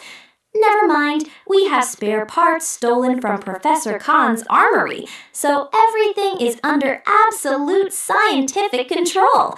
Come closer to the workbench. Don't stay back there like some fearful spectator. I need you to blow on this printed circuit board to cool down the microchips before they reach melting point. Watch out for oil drool. Don't short out the main system with your usual clumsy rookie labor mistakes. You're my official assistant in this madness, and you're going to step up to the plate, or I swear I'll use you as a guinea pig to test the portable plasma cannon I designed last night in my bedroom. Speaking of late-night inventions, did you see the latest modifications I made to the Scout drone? Now it flies twice as fast and shoots little laser beams out of its eyes. Of course, the battery barely lasts 40 seconds before blowing up into 1,000 pieces, but those are 40 seconds of pure glory and controlled destruction. That's what I'm looking for in this project. Innovation with zero fear of legal or ecological consequences. After all, Copper-9 is already a frozen wasteland full of metallic corpses. What harm can an extra little radioactive crater in the backyard do? None. Exactly none. In fact, the teacher should give us a civic merit medal for recycling useless junk and turning it into high-power experimental weaponry. Hold this test tube with both hands, and don't breathe too hard on the green liquid because it's highly volatile to carbon dioxide. We're halfway through the structural assembly, and the rig already looks imposing on the workbench. Look at how those warning LEDs flash, blinking in a crimson-red pattern that screams biological and mechanical hazard all over. It's a true masterpiece of school engineering. If we manage to withstand the pressure test without falling apart into 1,000 pieces, I promise to let you press the main ignition button. Doesn't the idea of going down in high school history thrill you as the masterminds behind the year's greatest scientific disaster? My processors just reconfigure with pure happiness just thinking about the terrified faces of the principals when they see the pillar of purple smoke rising over the main dome. Of course, we're going to be suspended for the rest of the school term and probably sent to scrub the ventilation shafts with a toothbrush, but the knowledge gained will be worth every second of punishment. Besides, what is life without a little uncontrolled radiation in the bloodstream? A complete waste of time, according to my personal applied physics manual. Hand me that millimeter calibration wrench, the one lying next to the suspicious oil puddle. No, the other one, the one with rust stains and a skull symbol engraved on the handle. With that, we're going to adjust the pressure valves of the liquid nitrogen tank to make sure the internal temperature stays just below steel melting point. If you hear a high-pitched hiss that hurts your auditory sensors, don't worry, it means the system is releasing accumulated pressure efficiently. Or that we're about to instantly evaporate, in which case it was a true pleasure meeting you in this chemistry class. But don't be pessimistic. Emily's experiments never completely fail. At most, they leave a small smoking crater and some unforgettable memories in the school's RAM. The auxiliary cooling system is making a strange noise, like a gear slowly grinding against the metal chassis. But don't worry about those tiny technical details. engines always put on a drama before reaching maximum quantum efficiency. Just hold the funnel while I pour this bubbling chemical compound, a viscous electric blue liquid I got by distilling dysfunctional drone batteries. If it splashes a bit on your clothes, just strip the fabric off before the acid corrodes the synthetic fiber down to your internal circuits. It's a minor occupational hazard, a very small price to pay for cutting-edge science. Take a deep breath, count to 10, and pretend we aren't about to trigger an antimatter bomb in a closed classroom. See how easy it is to stay calm when you consciously ignore danger? Keep it up, and maybe I'll let you keep both arms at the end of the academic semester. Now then, we need to connect the main copper wire to the Sentry robot's power core, the one we dismantled yesterday from the school security patrol. Connect the red end to the positive terminal and the black one to the area where green sparks fly. If you make a polarity mistake, the circuit will short and jolt us with 500 volts of pure static electricity, which would be an excellent stimulus to wake up your sluggish reflexes. So do it with determination and without hesitation. Time is ticking and the science fair is closer than ever. Look at how the main monitor screen flickers. The energy graphs are skyrocketing. We're moments away from achieving perfect fusion, or blowing up the chemistry lab in a spectacular and unrecognizable way. Did you hear that metallic crunch in the corner of the ceiling? Surely it's just some cybernetic mouse hunting for copper scraps in the ducts. Or maybe it's the professor's surveillance drones detecting our illegal heat signature. Whatever it is, we can't stop now that the experiment is hitting its critical boiling point. Firmly hold the base of the accelerator while I type the unlock code into the terminal. The numbers on the screen flash in a super fast binary sequence, 01101, signaling that core overload is imminent and irreversible. What an indescribable thrill running through my internal circuits! If this goes well, we'll win the Platinum Trophy at the science fair. And if it goes wrong, well, the shockwave will wipe our academic records in a single strike, which technically is also a resounding victory for both of us. So keep your eyes wide open and get ready to run for the emergency exit as soon as I give the tactical evacuation signal. Don't look back to pick up your tools. Scientific gear is easily replaceable down at the junkyard. What can't be replaced is the rush of watching an experiment on the brink of total collapse. Hurry up, duck under the electrified cable, being careful not to graze the flanks, and hold tight to the metal railing while I press the master control detonation switch. 3, 2, 1. Reactor fire! A gorgeous plume of purple sparks and dense smoke starts flooding the entire school enclosure. Feel the pure adrenaline rushing through your high-speed cables. This is what I call true Copper 9 high school science. Now, run to the main hallway before the automatic emergency sprinklers drench us in hydrogen peroxide and ruin our hairdos. We managed to escape the lab right before the armored door automatically sealed due to excess toxic smoke. Did you see the panicked look on the prefect's face when he saw the purple cloud pouring out of the ventilation slits? It was simply epic, worthy of being permanently saved in school memory. Our science project exceeded all reasonable expectations of destruction and chaos. Even if the main room was reduced to a pile of smoking ashes and twisted metals, a straight A grade is more than guaranteed, unless the director decides to expel us to the frozen wasteland on charges of tech terrorism. But, minor bureaucratic details that shouldn't ruin our academic triumph. Come, sit on the bleachers of the sports court to breathe cold air tasting like lead while we analyze the data collected by the impact sensor. Don't you find it fascinating how the shockwave bent the steel beams as if they were aluminum foil?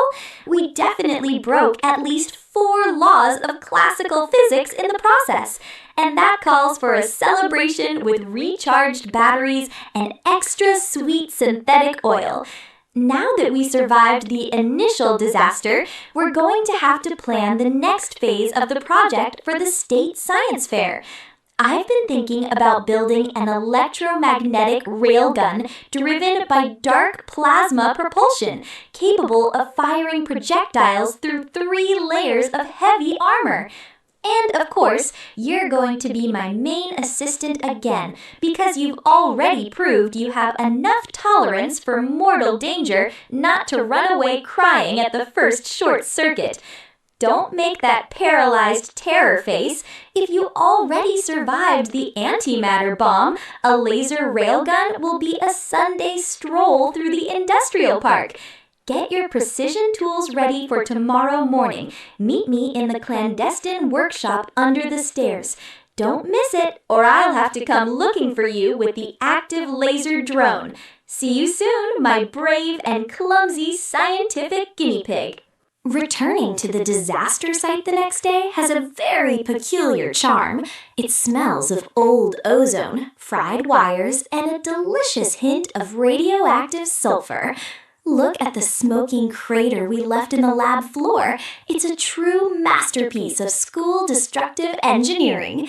The physics teacher was inspecting the remains with a magnifying glass and an expression of pure horror. I think he still doesn't get how we fused an absolute solver core with a broken toaster. But that's the secret of true scientific genius. Radical improvisation, regardless of warnings from obsolete manuals. Hey, don't stand there looking guilty. Help me salvage the remains of the main microchip. It might still hold valuable data about the gamma rays we released last night.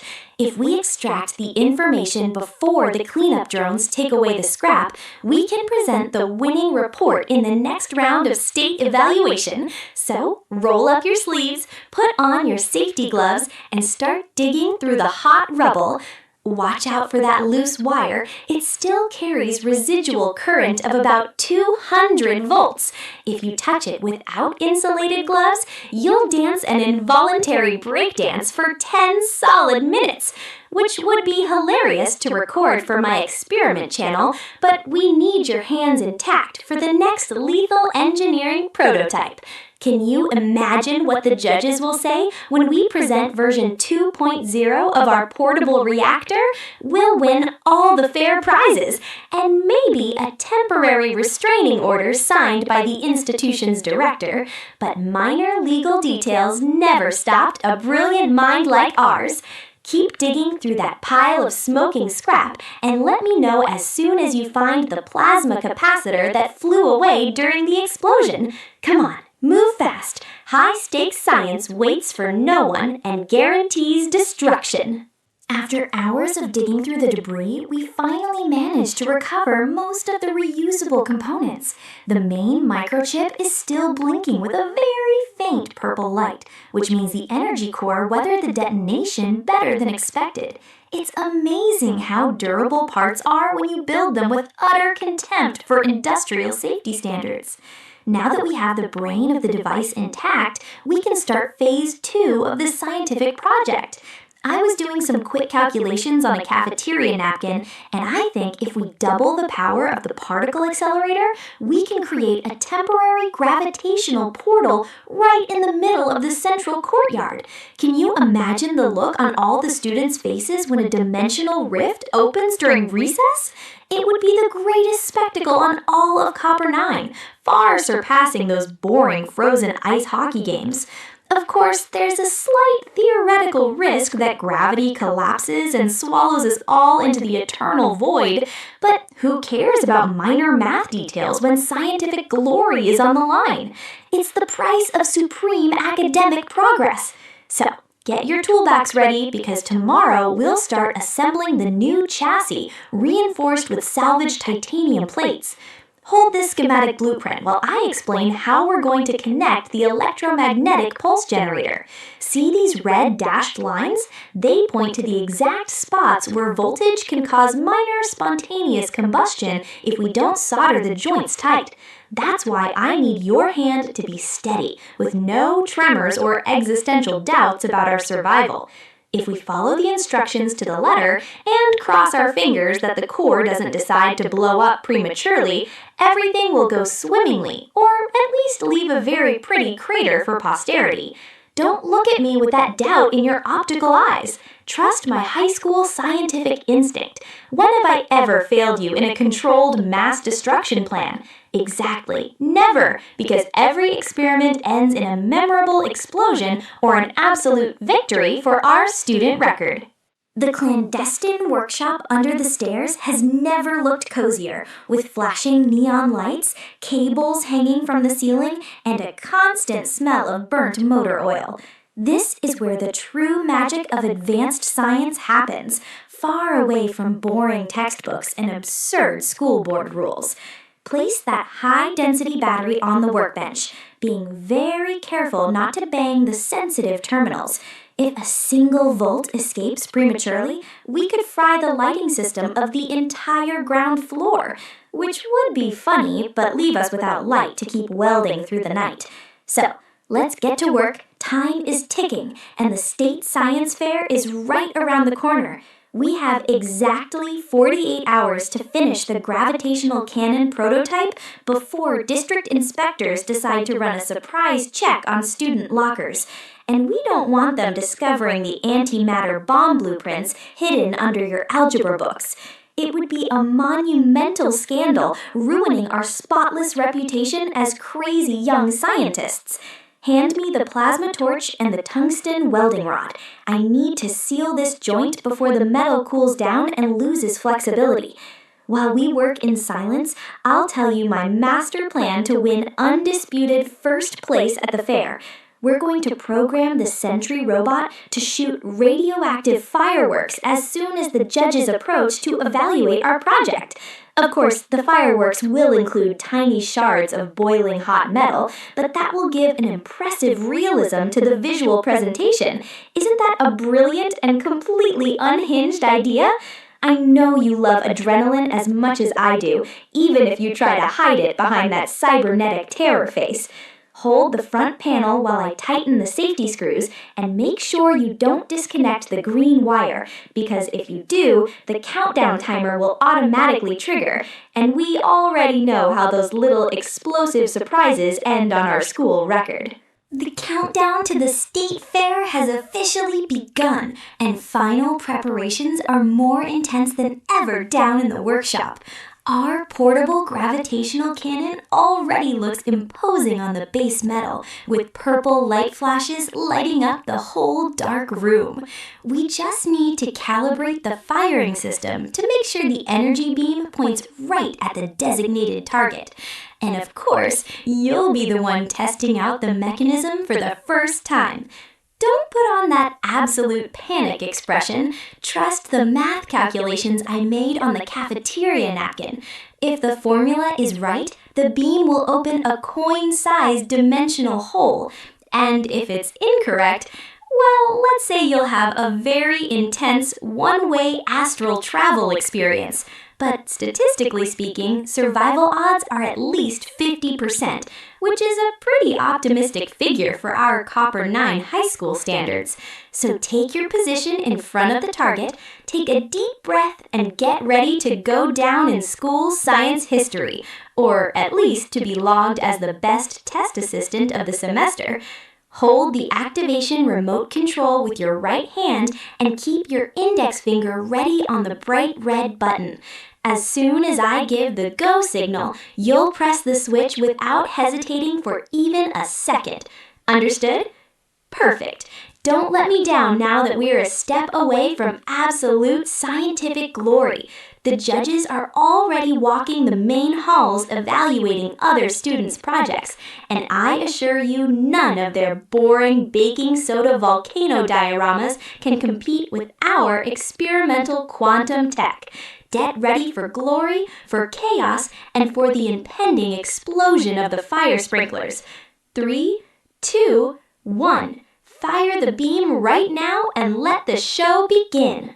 The energy beam fired off with a deafening hum, ripping open a glowing portal right in the middle of the workshop that sent all the paperwork flying through the air. And of course, the overload caused the automatic sprinklers to kick in immediately, soaking us from head to toe with freezing water and sanitizing liquid. But we pulled it off. The gravitational portal stayed open for 3 full seconds before collapsing in a blinding flash of light that left the ceiling pitch black. The judges passing by the main hallway saw the spectacle from the window with their jaws dropped in pure shock and optical eyes flickering in terror. We won undisputed first place at the science fair, even though the grand prize consists of an indefinite suspension and the obligation to repair the building's structural damage. But who cares about a minor school punishment when your name is permanently etched into Copper 9's history of scientific destruction? Wipe the water off your face, smile for the student newspaper camera, and pack your tools in your backpack, because our next project is already sprouting in my hyperactive head. Until the next lethal experiment, my loyal and suffering lab victim. Yo, antes que te vayas de aquí, dale click al botón, hazme feliz. Suscríbete ya, no lo dejes así. Más contenido viene, te va a convenir. Nos vemos pronto, yo confío en ti. Este canal crece si tú estás aquí. Hasta la vista, baby, say goodbye.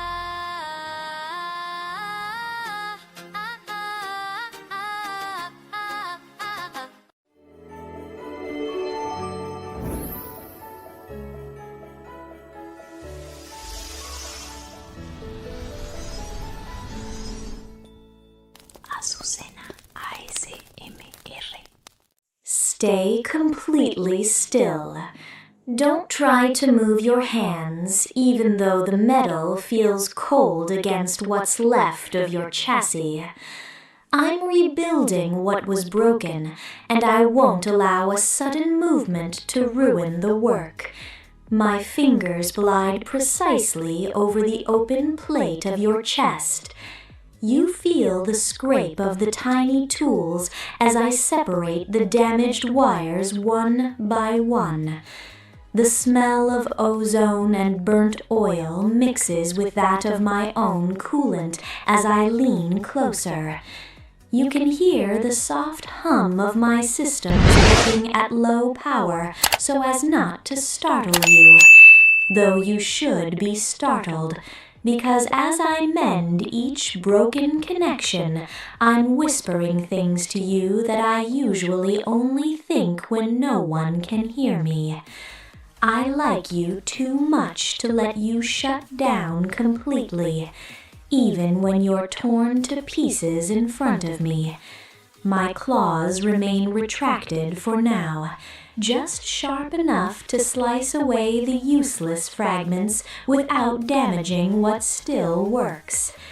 The metal of your structure vibrates slightly beneath my hands each time I adjust an internal screw, and each vibration makes me smile, though you can't quite see it. Stay still. Let me finish this section before I tell you exactly how much I'm willing to destroy so that no one else ever touches you again. The next board is more damaged than I expected. I have to open it more carefully, and you feel the tool slide between the seams as I pry apart the bent metal. The sound is soft but steady, one metallic click after another, as I remove the unusable fragments. My synthetic breath gathers near your central processor, and the air becomes warmer than it should be in a workshop like this. It's not just the heat from the tools, it's the fact that I'm too close and have no intention of moving away.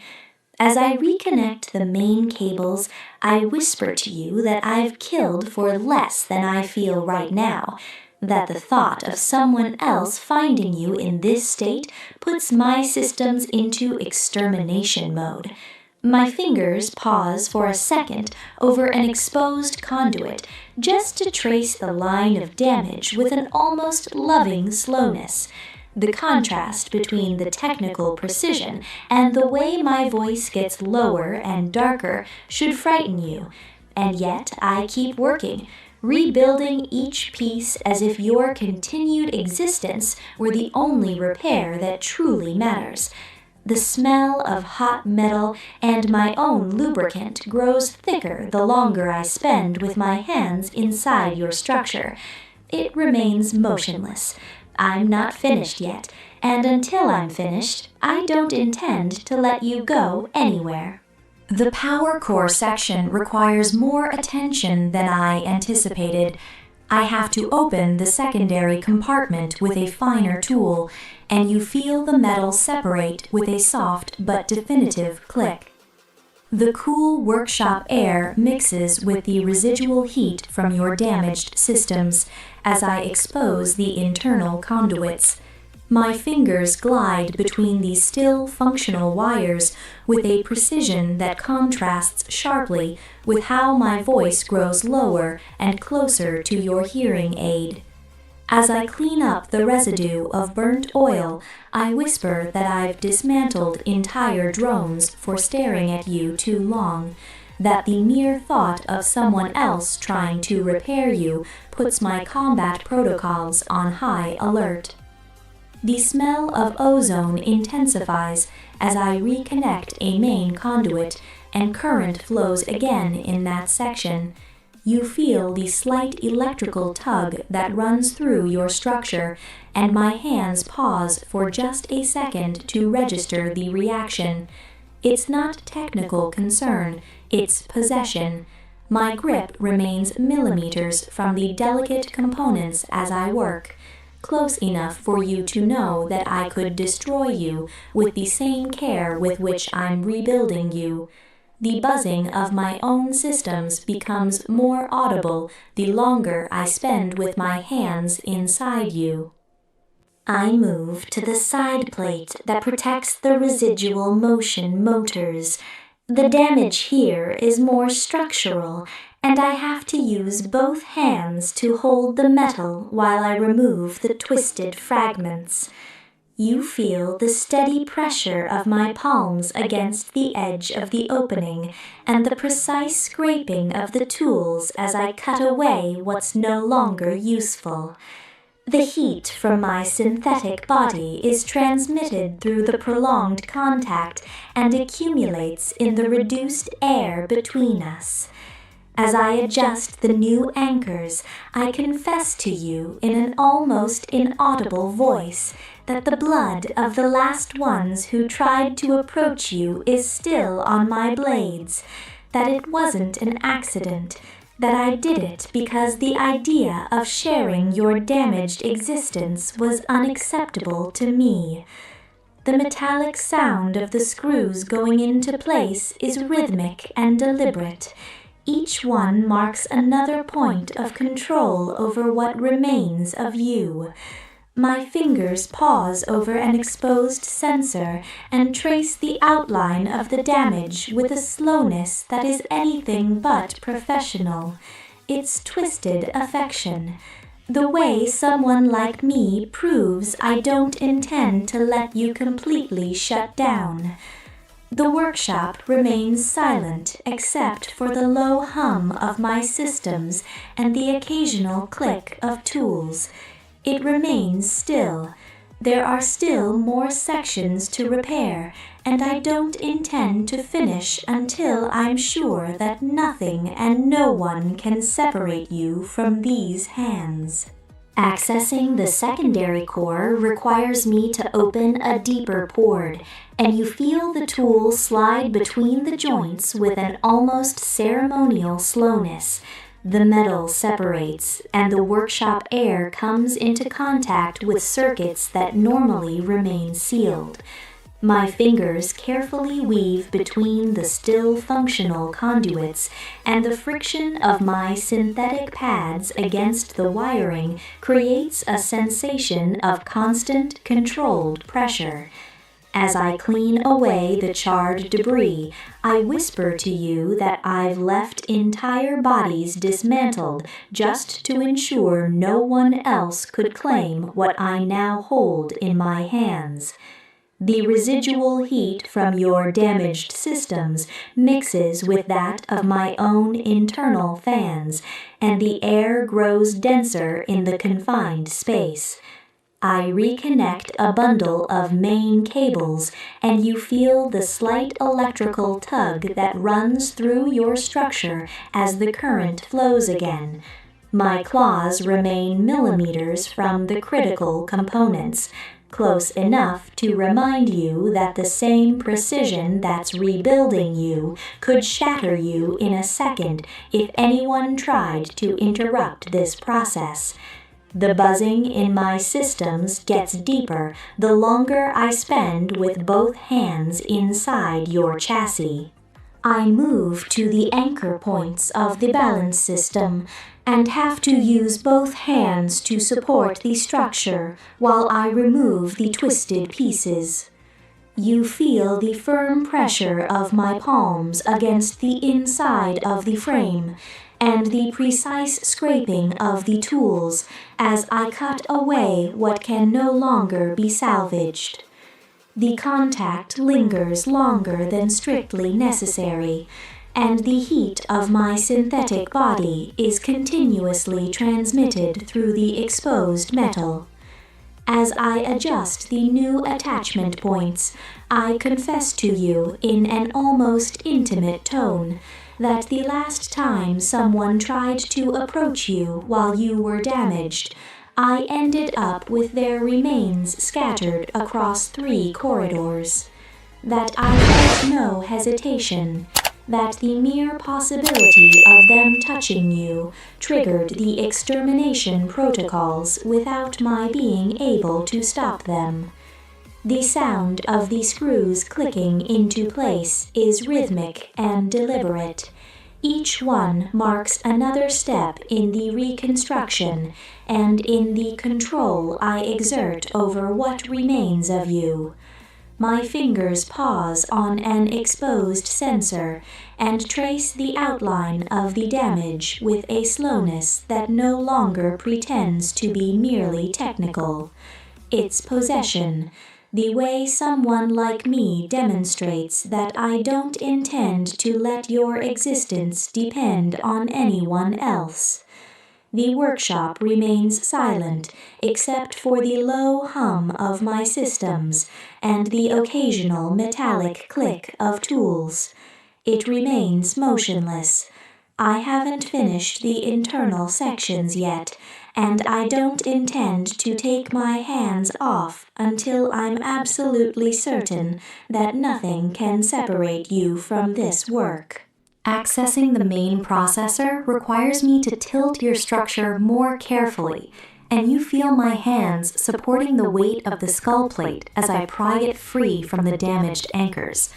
The metal opens with a soft but definitive sound, and the workshop air makes direct contact with the residual thought circuits. My fingers weave between the data beams with a precision that contrasts sharply with how my voice grows lower and closer to your hearing unit. As I clean up the remnants of the surge, I whisper that I've eliminated every drone that got too close to you during the last few rotations, that their cores are still scattered in containers no one else knows exist. The heat from my internal systems is transmitted through the prolonged contact and accumulates in the confined space around your processor. I reconnect a critical node, and you feel the faint electrical pulse as the current stabilizes in that section. My claws remain millimeters from the most sensitive components, close enough for threat and care to exist in the same breath. The whirring of my fans deepens the longer I spend with both hands inside the open structure of your head. I move on to the secondary cooling ducts surrounding the memory core. The damage here is more subtle, and I have to use an extremely fine tool so as not to compromise what still works. You feel the steady pressure of my fingers against the inside of the frame as I pry apart the microscopic tubes one by one. The rubbing of my synthetic pads against the exposed metal creates a sensation of prolonged, deliberate contact. As I replace the charred sections, I confess to you in an almost soft tone that the idea of your permanent deactivation is more unacceptable to me than any extermination order I've ever received. That I've rewritten my own priority protocols just to keep me here rebuilding you instead of ending the hunt. The sound of the new connection sealing is minimal but rhythmic. Each one marks another point of control over the systems that keep you operational. My fingers pause over an exposed temperature sensor and trace the outline of the damage with a slowness that no longer tries to disguise possession. The workshop remains silent, except for the low hum of my systems and the occasional click of precision tools. Remain still. I haven't finished with the deepest layers yet, and I don't intend to let go until every circuit is exactly as I want it to be. I pull harder, and you feel your body completely eject from the space under the desk. The wood stops pressing against your back, and instead the cold office floor presses against your knees and palms. I don't give you time to regain your balance. One of my hands remains closed around your arm, while the other plants itself firmly in the center of your back and pushes you down. The contact is complete now. The weight of my body is transferred through that hand and forces you to stay in that position. My claws extend just enough for you to feel each point through the fabric. Not enough to tear it yet, but enough to make it clear that the option exists. The growl deepens when I feel you try to tense your muscles. That minimal resistance only increases the pressure until the air escapes you in a muffled sound. My muzzle drops again until it's next to your ear. The hot breath gathers there, and the smell of sulfur becomes denser in the confined space between us. I won't let you get up. This is the exact point where I decided to keep you, now that there's no desk to hide you. I keep my weight on your back, and you feel my knees position themselves on either side of your body, blocking any attempt to twist or crawl forward. The office floor is cold and hard beneath your hands, but the heat emanating from me is all you truly register. My claws adjust again, tracing a slow line from the center of your back to your shoulder. The fabric tightens under the pressure, and the sound of the rubbing is minimal but constant. The growling doesn't stop. Now it vibrates directly against your back whenever my chest gets close enough. You can feel that vibration as a second layer of contact, independent of my hands. My tail hits the floor once with a dull thud that's all too clear in the office silence. It's not a casual movement. It's another way of marking territory, which now includes the space you occupy. I slide my hand from your back to the side of your neck and let my fingers close tightly enough so that you feel the control without completely cutting off your breath. This is the moment you stop being a hidden intruder and become something I've decided to hold on to. Don't move. Don't struggle. Just keep that ragged breathing while I finish deciding what to do with you, now that there's no desk between us. I increase the weight on your back, and you feel my knees press firmly against either side of your body, eliminating any room for lateral movement. The cold office floor presses against your palms and knees as the heat from my torso is constantly transmitted through the hand I keep planted in the center of your back. My claws extend another millimeter, leaving a precise sensation of pressure through the fabric. Not enough to break it yet, but enough so that every breath you take is affected by the awareness of how close they are. The growl lowers even further, becoming a continuous vibration that you feel directly in your spine each time my chest approaches. The air between us grows thick with the smell of sulfur and the heat of my breath, now concentrated on the back of your neck and the back of your ear. I slide my other hand from your arm to the nape of your neck, letting my fingers close tightly enough to control the position of your head without completely cutting off the flow of air. I won't let you turn your face. This is the exact angle from which I want you to hear every word and every sound I make.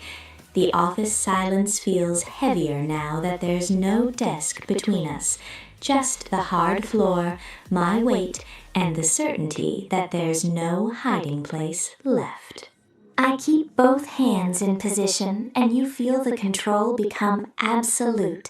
One on the nape of your neck, holding your head exactly where I want it, and the other still planted on your back, transmitting the full weight of my decision. The claws adjust again and trace a slow, deliberate line along your shoulder to the point where the fabric stretches under the pressure. The sound of the rubbing is minimal, but clearly audible in the dense silence of the office. My tail moves once and strikes the floor with a dull thud that vibrates through the concrete to your knees. It's not a casual gesture. It's another way of marking that this space and everything in it now definitively belongs to me. The growling doesn't stop. It becomes a low, steady current that vibrates from my chest to the point of contact with your back. You can feel that vibration as an additional layer of containment that doesn't rely solely on my hands. The heat of my body contrasts brutally with the cold of the floor beneath you, and that contrast becomes impossible to ignore the longer I keep you in this position. I don't allow you to struggle. Any tension in your muscles only increases the pressure until the air escapes you in a muffled sound. This is the moment you cease to be an intruder and become something I decided to keep on the floor of Blitzo's office. No desk, no hiding place, just you, me, and the certainty that escape is no longer an option.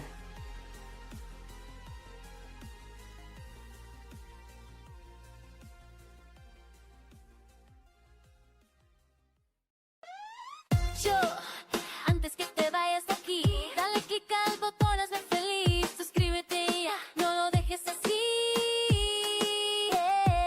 Más contenido viene, te va a convenir. Nos vemos pronto, yo confío en ti. Este canal crece si tú estás aquí. Hasta la vista, baby, say goodbye.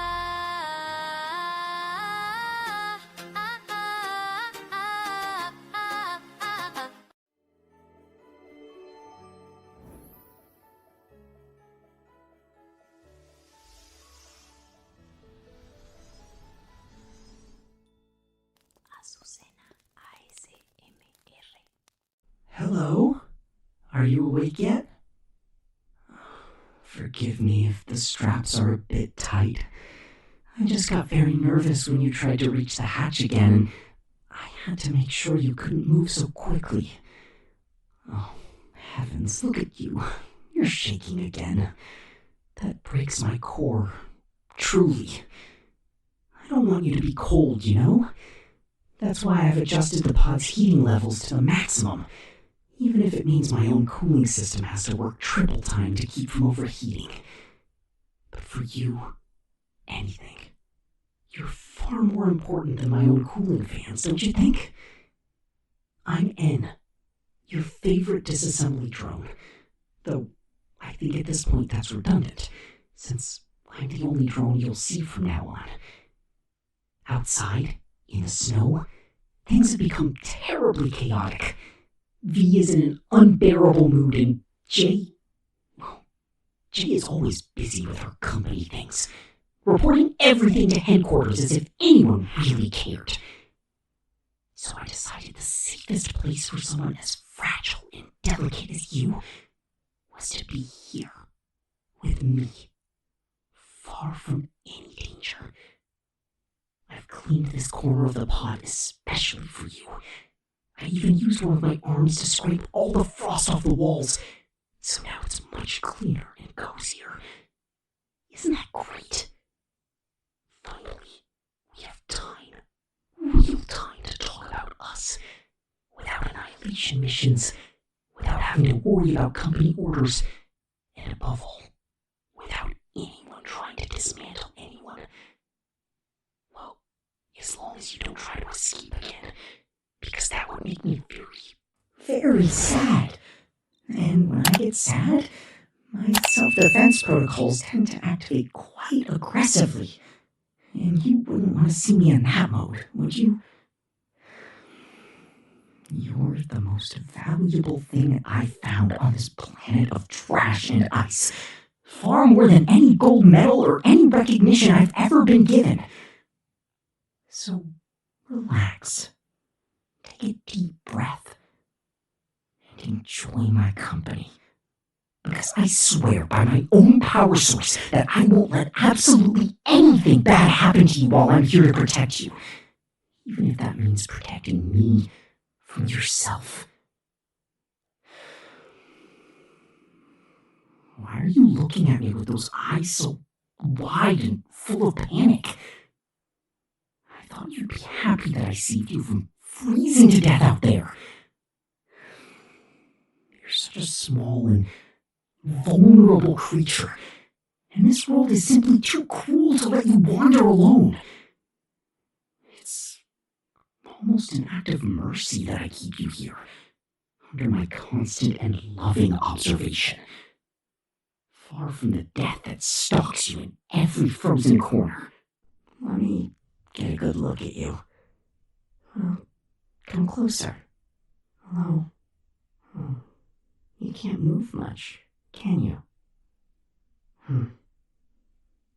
How curious.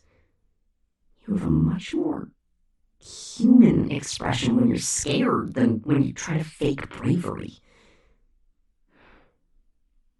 Blaze? No, wait.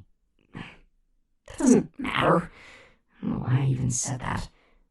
Sometimes my database of names gets a bit mixed up after so much work in the snow. But you are different from everything I've processed before. I like how you stay there, listening to my complaints, my stories, my plans, as if every word that comes out of my circuits were essential information you want to keep forever. I like your face. I like how you look at me. That look of someone who finally understands who's in charge here. Who's the one who has control of your existence right now? You know what I like most about this? That we no longer have to follow anyone else's rules, only mine. The missions, the oil, the hard work. To hell with all that. I've decided that now the only project I have, my only purpose, is you. And you are my new personal assistant, my life project. My favorite toy that I'm never going to stop taking care of. You just hit the jackpot. You have no idea the magnitude of what just happened today in this pod, in this corner of the universe where no one is going to come looking for you. It's as if fate, or perhaps the absolute solver, had pulled its strings just so it could be you who listened to me. The one who saw my frustration. The one who witnessed my most tender yet firm side.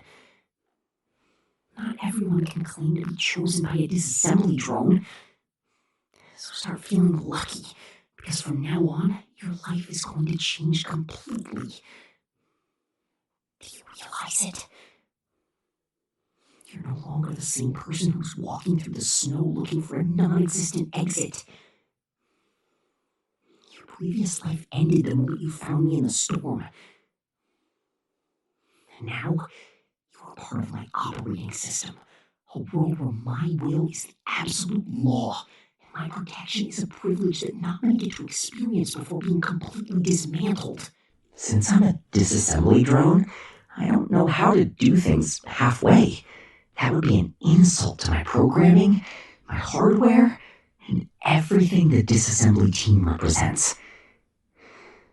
If I'm going to choose someone to accompany me in my loneliness, to watch me work, and above all, to pamper me when my systems overheat, I'm going to make sure that person lives like an absolute king within our possibilities, surrounded by the small luxuries I can get from the trash and tech scraps. Do you want to see my other arms? I keep them stored there. One is quite useful for fine tasks. Another is for other things. But I can bring them to you so you can play with them. Although you can't touch them unless I give you permission. They are delicate tools. Do you like collecting things? Tomorrow I'm going out to look for interesting parts in the abandoned offices. The ones the other drones don't go into. And I'll choose every piece of metal, every little shiny cable I think you'll like, and I'll bring it to you as a gift to decorate your corner. I don't want you to lack anything at all, because if you're going to be my official companion, you have to be well fed, even if it's with those old cans. You have to look impeccable. You have to be worthy of being by my side. I'm going to start by fixing your clothes. Those human fabrics are so easy to tear, but I'll sew them with fiber optic threads so they last much longer. I'll choose every detail, from the color to the texture, so you feel comfortable while you stay with me here. Do you accept the deal? I know you do, because no one in their right mind would say no to a life under my care, would they? It's a unique opportunity, and if you reject it, you'll regret the rest of your few days seeing how the other drones look for you in the snow to... Well, I'd rather not think about what they would do. My world is not for the weak. My world is for those who know how to follow my instructions and know how to appreciate the fact that I'm still with you after everything I've seen on this desolate planet, where death is the only constant. Sure, I have to be very clear about this. Safety has a price, and that price is your total, absolute attention without any distractions of any kind. If I want you to listen to me while I recite the logs of my previous missions, or just stay there in silence while my fans hum, you will do it. If I'm cold after a long day of hunting and I want you to sit by my side so your body heat helps me regulate my temperature, you will stay there without moving a single millimeter, being my personal heater. I'm very special with the people around me. I like to be pampered. I like to be treated like the hero I think I am at all times. I'm going to teach you what it means to live at the top of this ice apocalypse, where the company's rules don't apply because I don't follow them anymore. I'm the master of my own destiny. And now, I'm also the master of yours. Are you feeling nervous? You shouldn't be. Being N's favorite is the easiest, safest, and best paid job in the world, if such a thing as payment even exists anymore. You just have to remind me how special, valuable, and necessary I am every 10 minutes. And you'll have the security that nothing bad will ever happen to you while I'm near.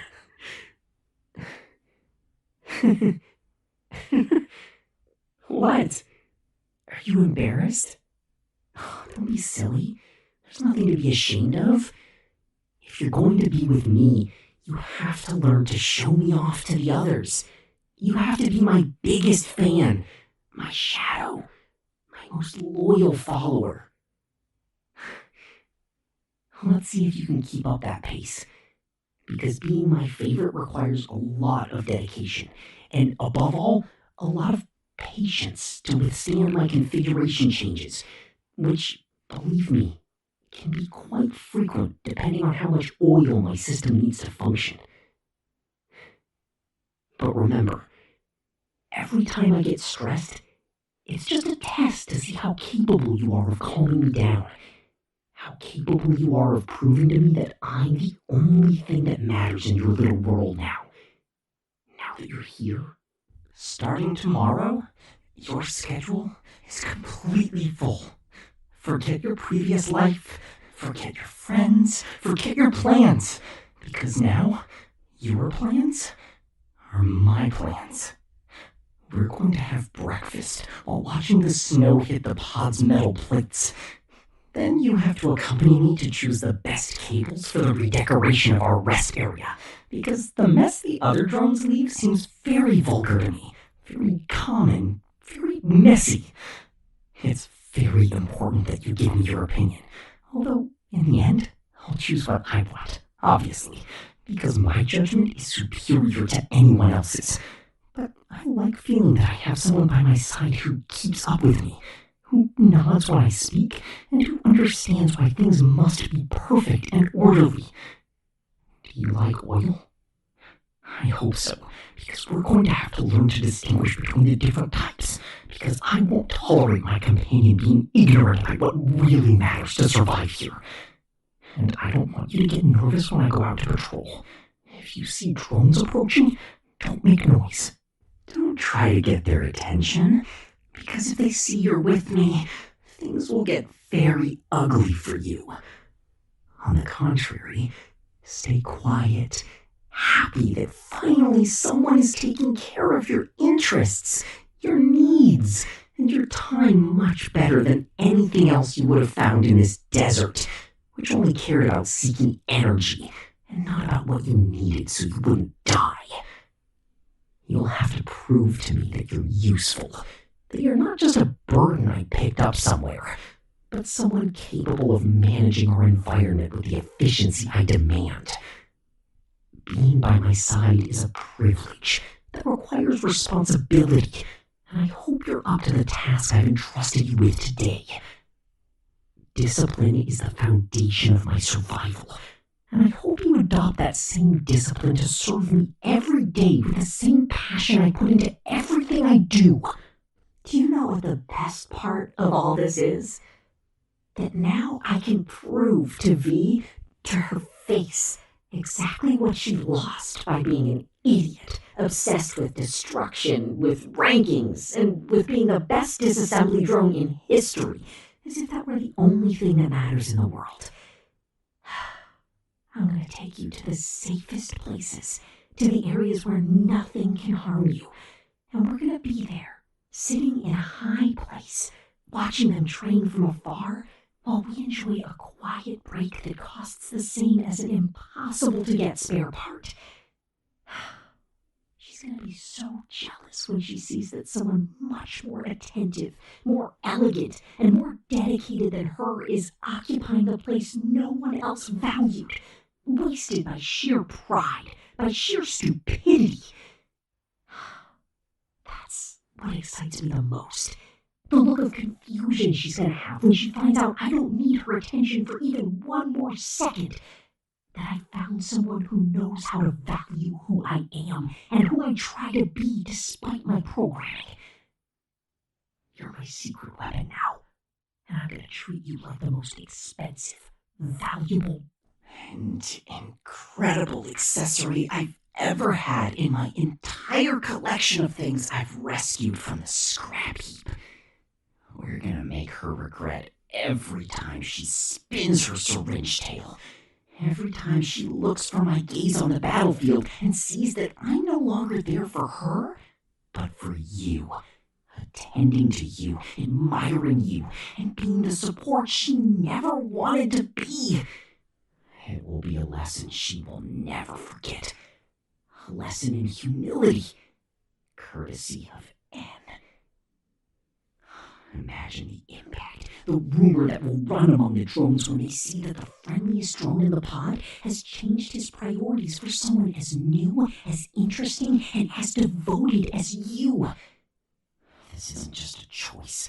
It's a message, a declaration of war against the mediocrity the others represent. And you're the main element of my elegant revenge.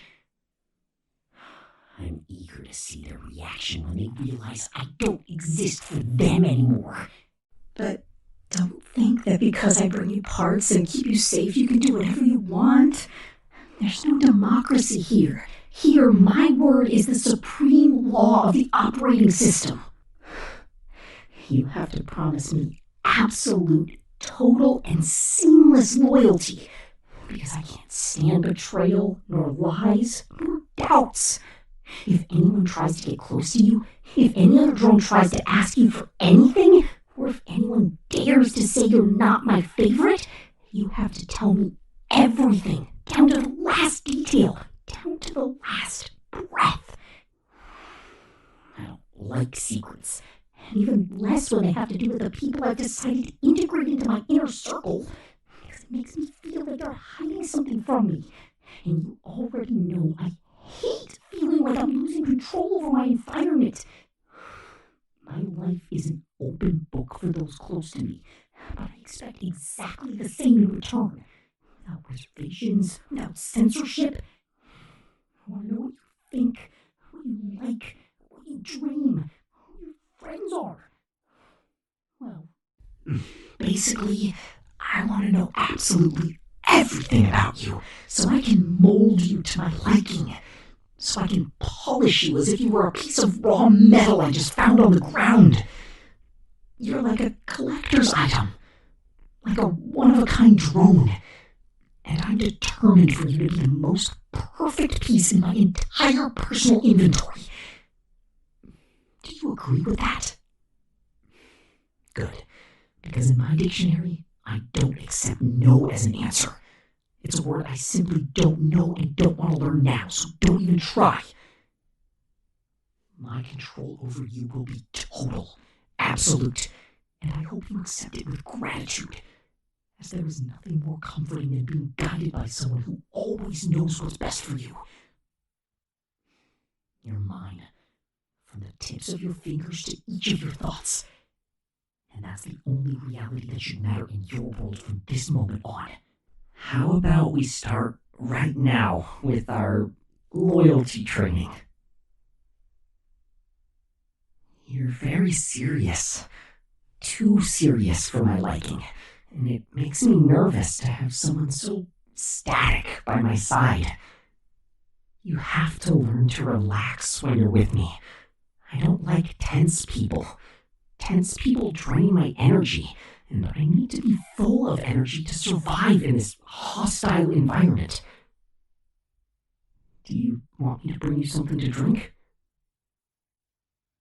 Or do you prefer that we stay here, planning our first trip together through the tunnels of Copper 9 to celebrate our new partnership? There's a hidden area I found. It's a very quiet place, full of remains of ancient technology, protected walls, and staff that lives only to serve drones. I think you'd love it. It's like being in paradise, but without the annoying people who are always trying to ask me for favors or who want to fight. We could be there a whole week without anyone bothering us. Just you and me, practicing my moves again and again. Watching how my tail moves and how my systems work perfectly in the personal arena. Although, well, actually, I just want you to stand there and watch me patrol, clean my sensors when they get dirty from the snow, and tell me I was the best, that no one can beat a disassembly drone like me, that my moves are art. Yes, that sounds much better.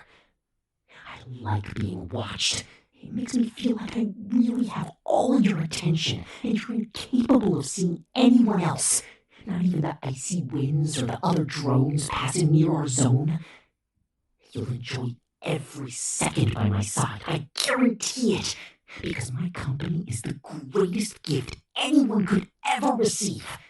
And you're the lucky one who's been chosen to be my eternal confidant on this journey of survival and uninterrupted triumphs. It's funny. I had never felt so comfortable talking to someone so quickly. Not even with my friends in the pod, who are always looking for something from me, always trying to see what they can get from the disassembly team. I guess it was fate, right? Fate knew you had to be here, listening to me, so I could realize that the others weren't worth the effort of breathing the same air. Because they were an obstacle, a constant noise that wouldn't let me see my true path to the top.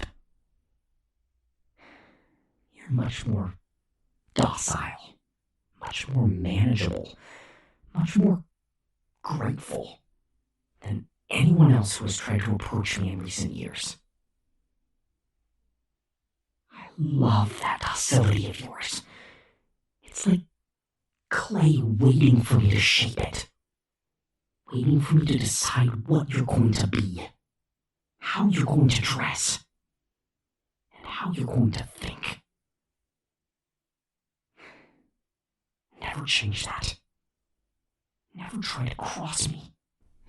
Because if you try to be rebellious, I'll have to take away all your privileges. I'll have to return you to your previous life, to your misery, to your loneliness. And I don't think you'll want to go back to a normal life after tasting what it's like to live with me, with the power, with the luxury, with the disassembly team name protecting you from everything. If you do everything I say, you'll always have the best toys, the best clothes, and the supreme privilege of being close to a disassembly drone. Who else on this planet can say that? No one. Just you. You're very lucky to have found me in this room, at this precise moment of my boredom. At this moment when I needed someone who would listen to me without questioning me. This connection of ours is something no one will be able to break. Something that has been forged by my own will and by your need to be someone important in this vast world of irrelevant people. I think that's enough for today. Never forget who you talk too much about people who don't matter. Never forget I'm already tired of mentioning the other drones. Turn you into my... I have to rest, to be radiant, fresh, and full of energy for tomorrow's patrol, where I'm going to prove to everyone that I don't need anyone to win, that my team is more than enough to triumph anywhere on this planet. But don't go too far. I want you near.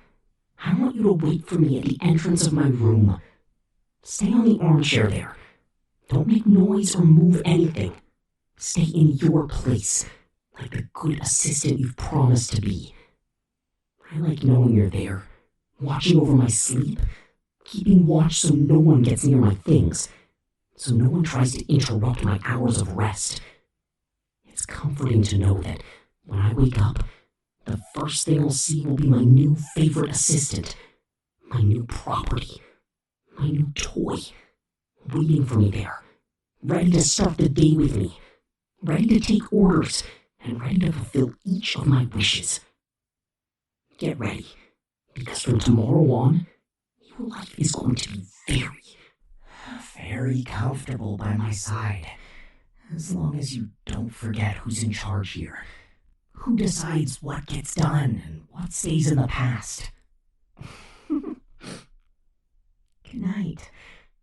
Close your eyes and dream of all the gifts I'm gonna buy you tomorrow. Dream of the metal parts, Dream of the oil. Dream of being the favorite of the disassembly drone N. Until tomorrow. And don't you dare move from there. I'm watching you. Even in my dreams, I know perfectly well where you are and what you're doing. You're my shadow. And a shadow doesn't move without the light that casts it. So stay still. Wait for me to wake up. And stay ready for whatever I decide for you tomorrow.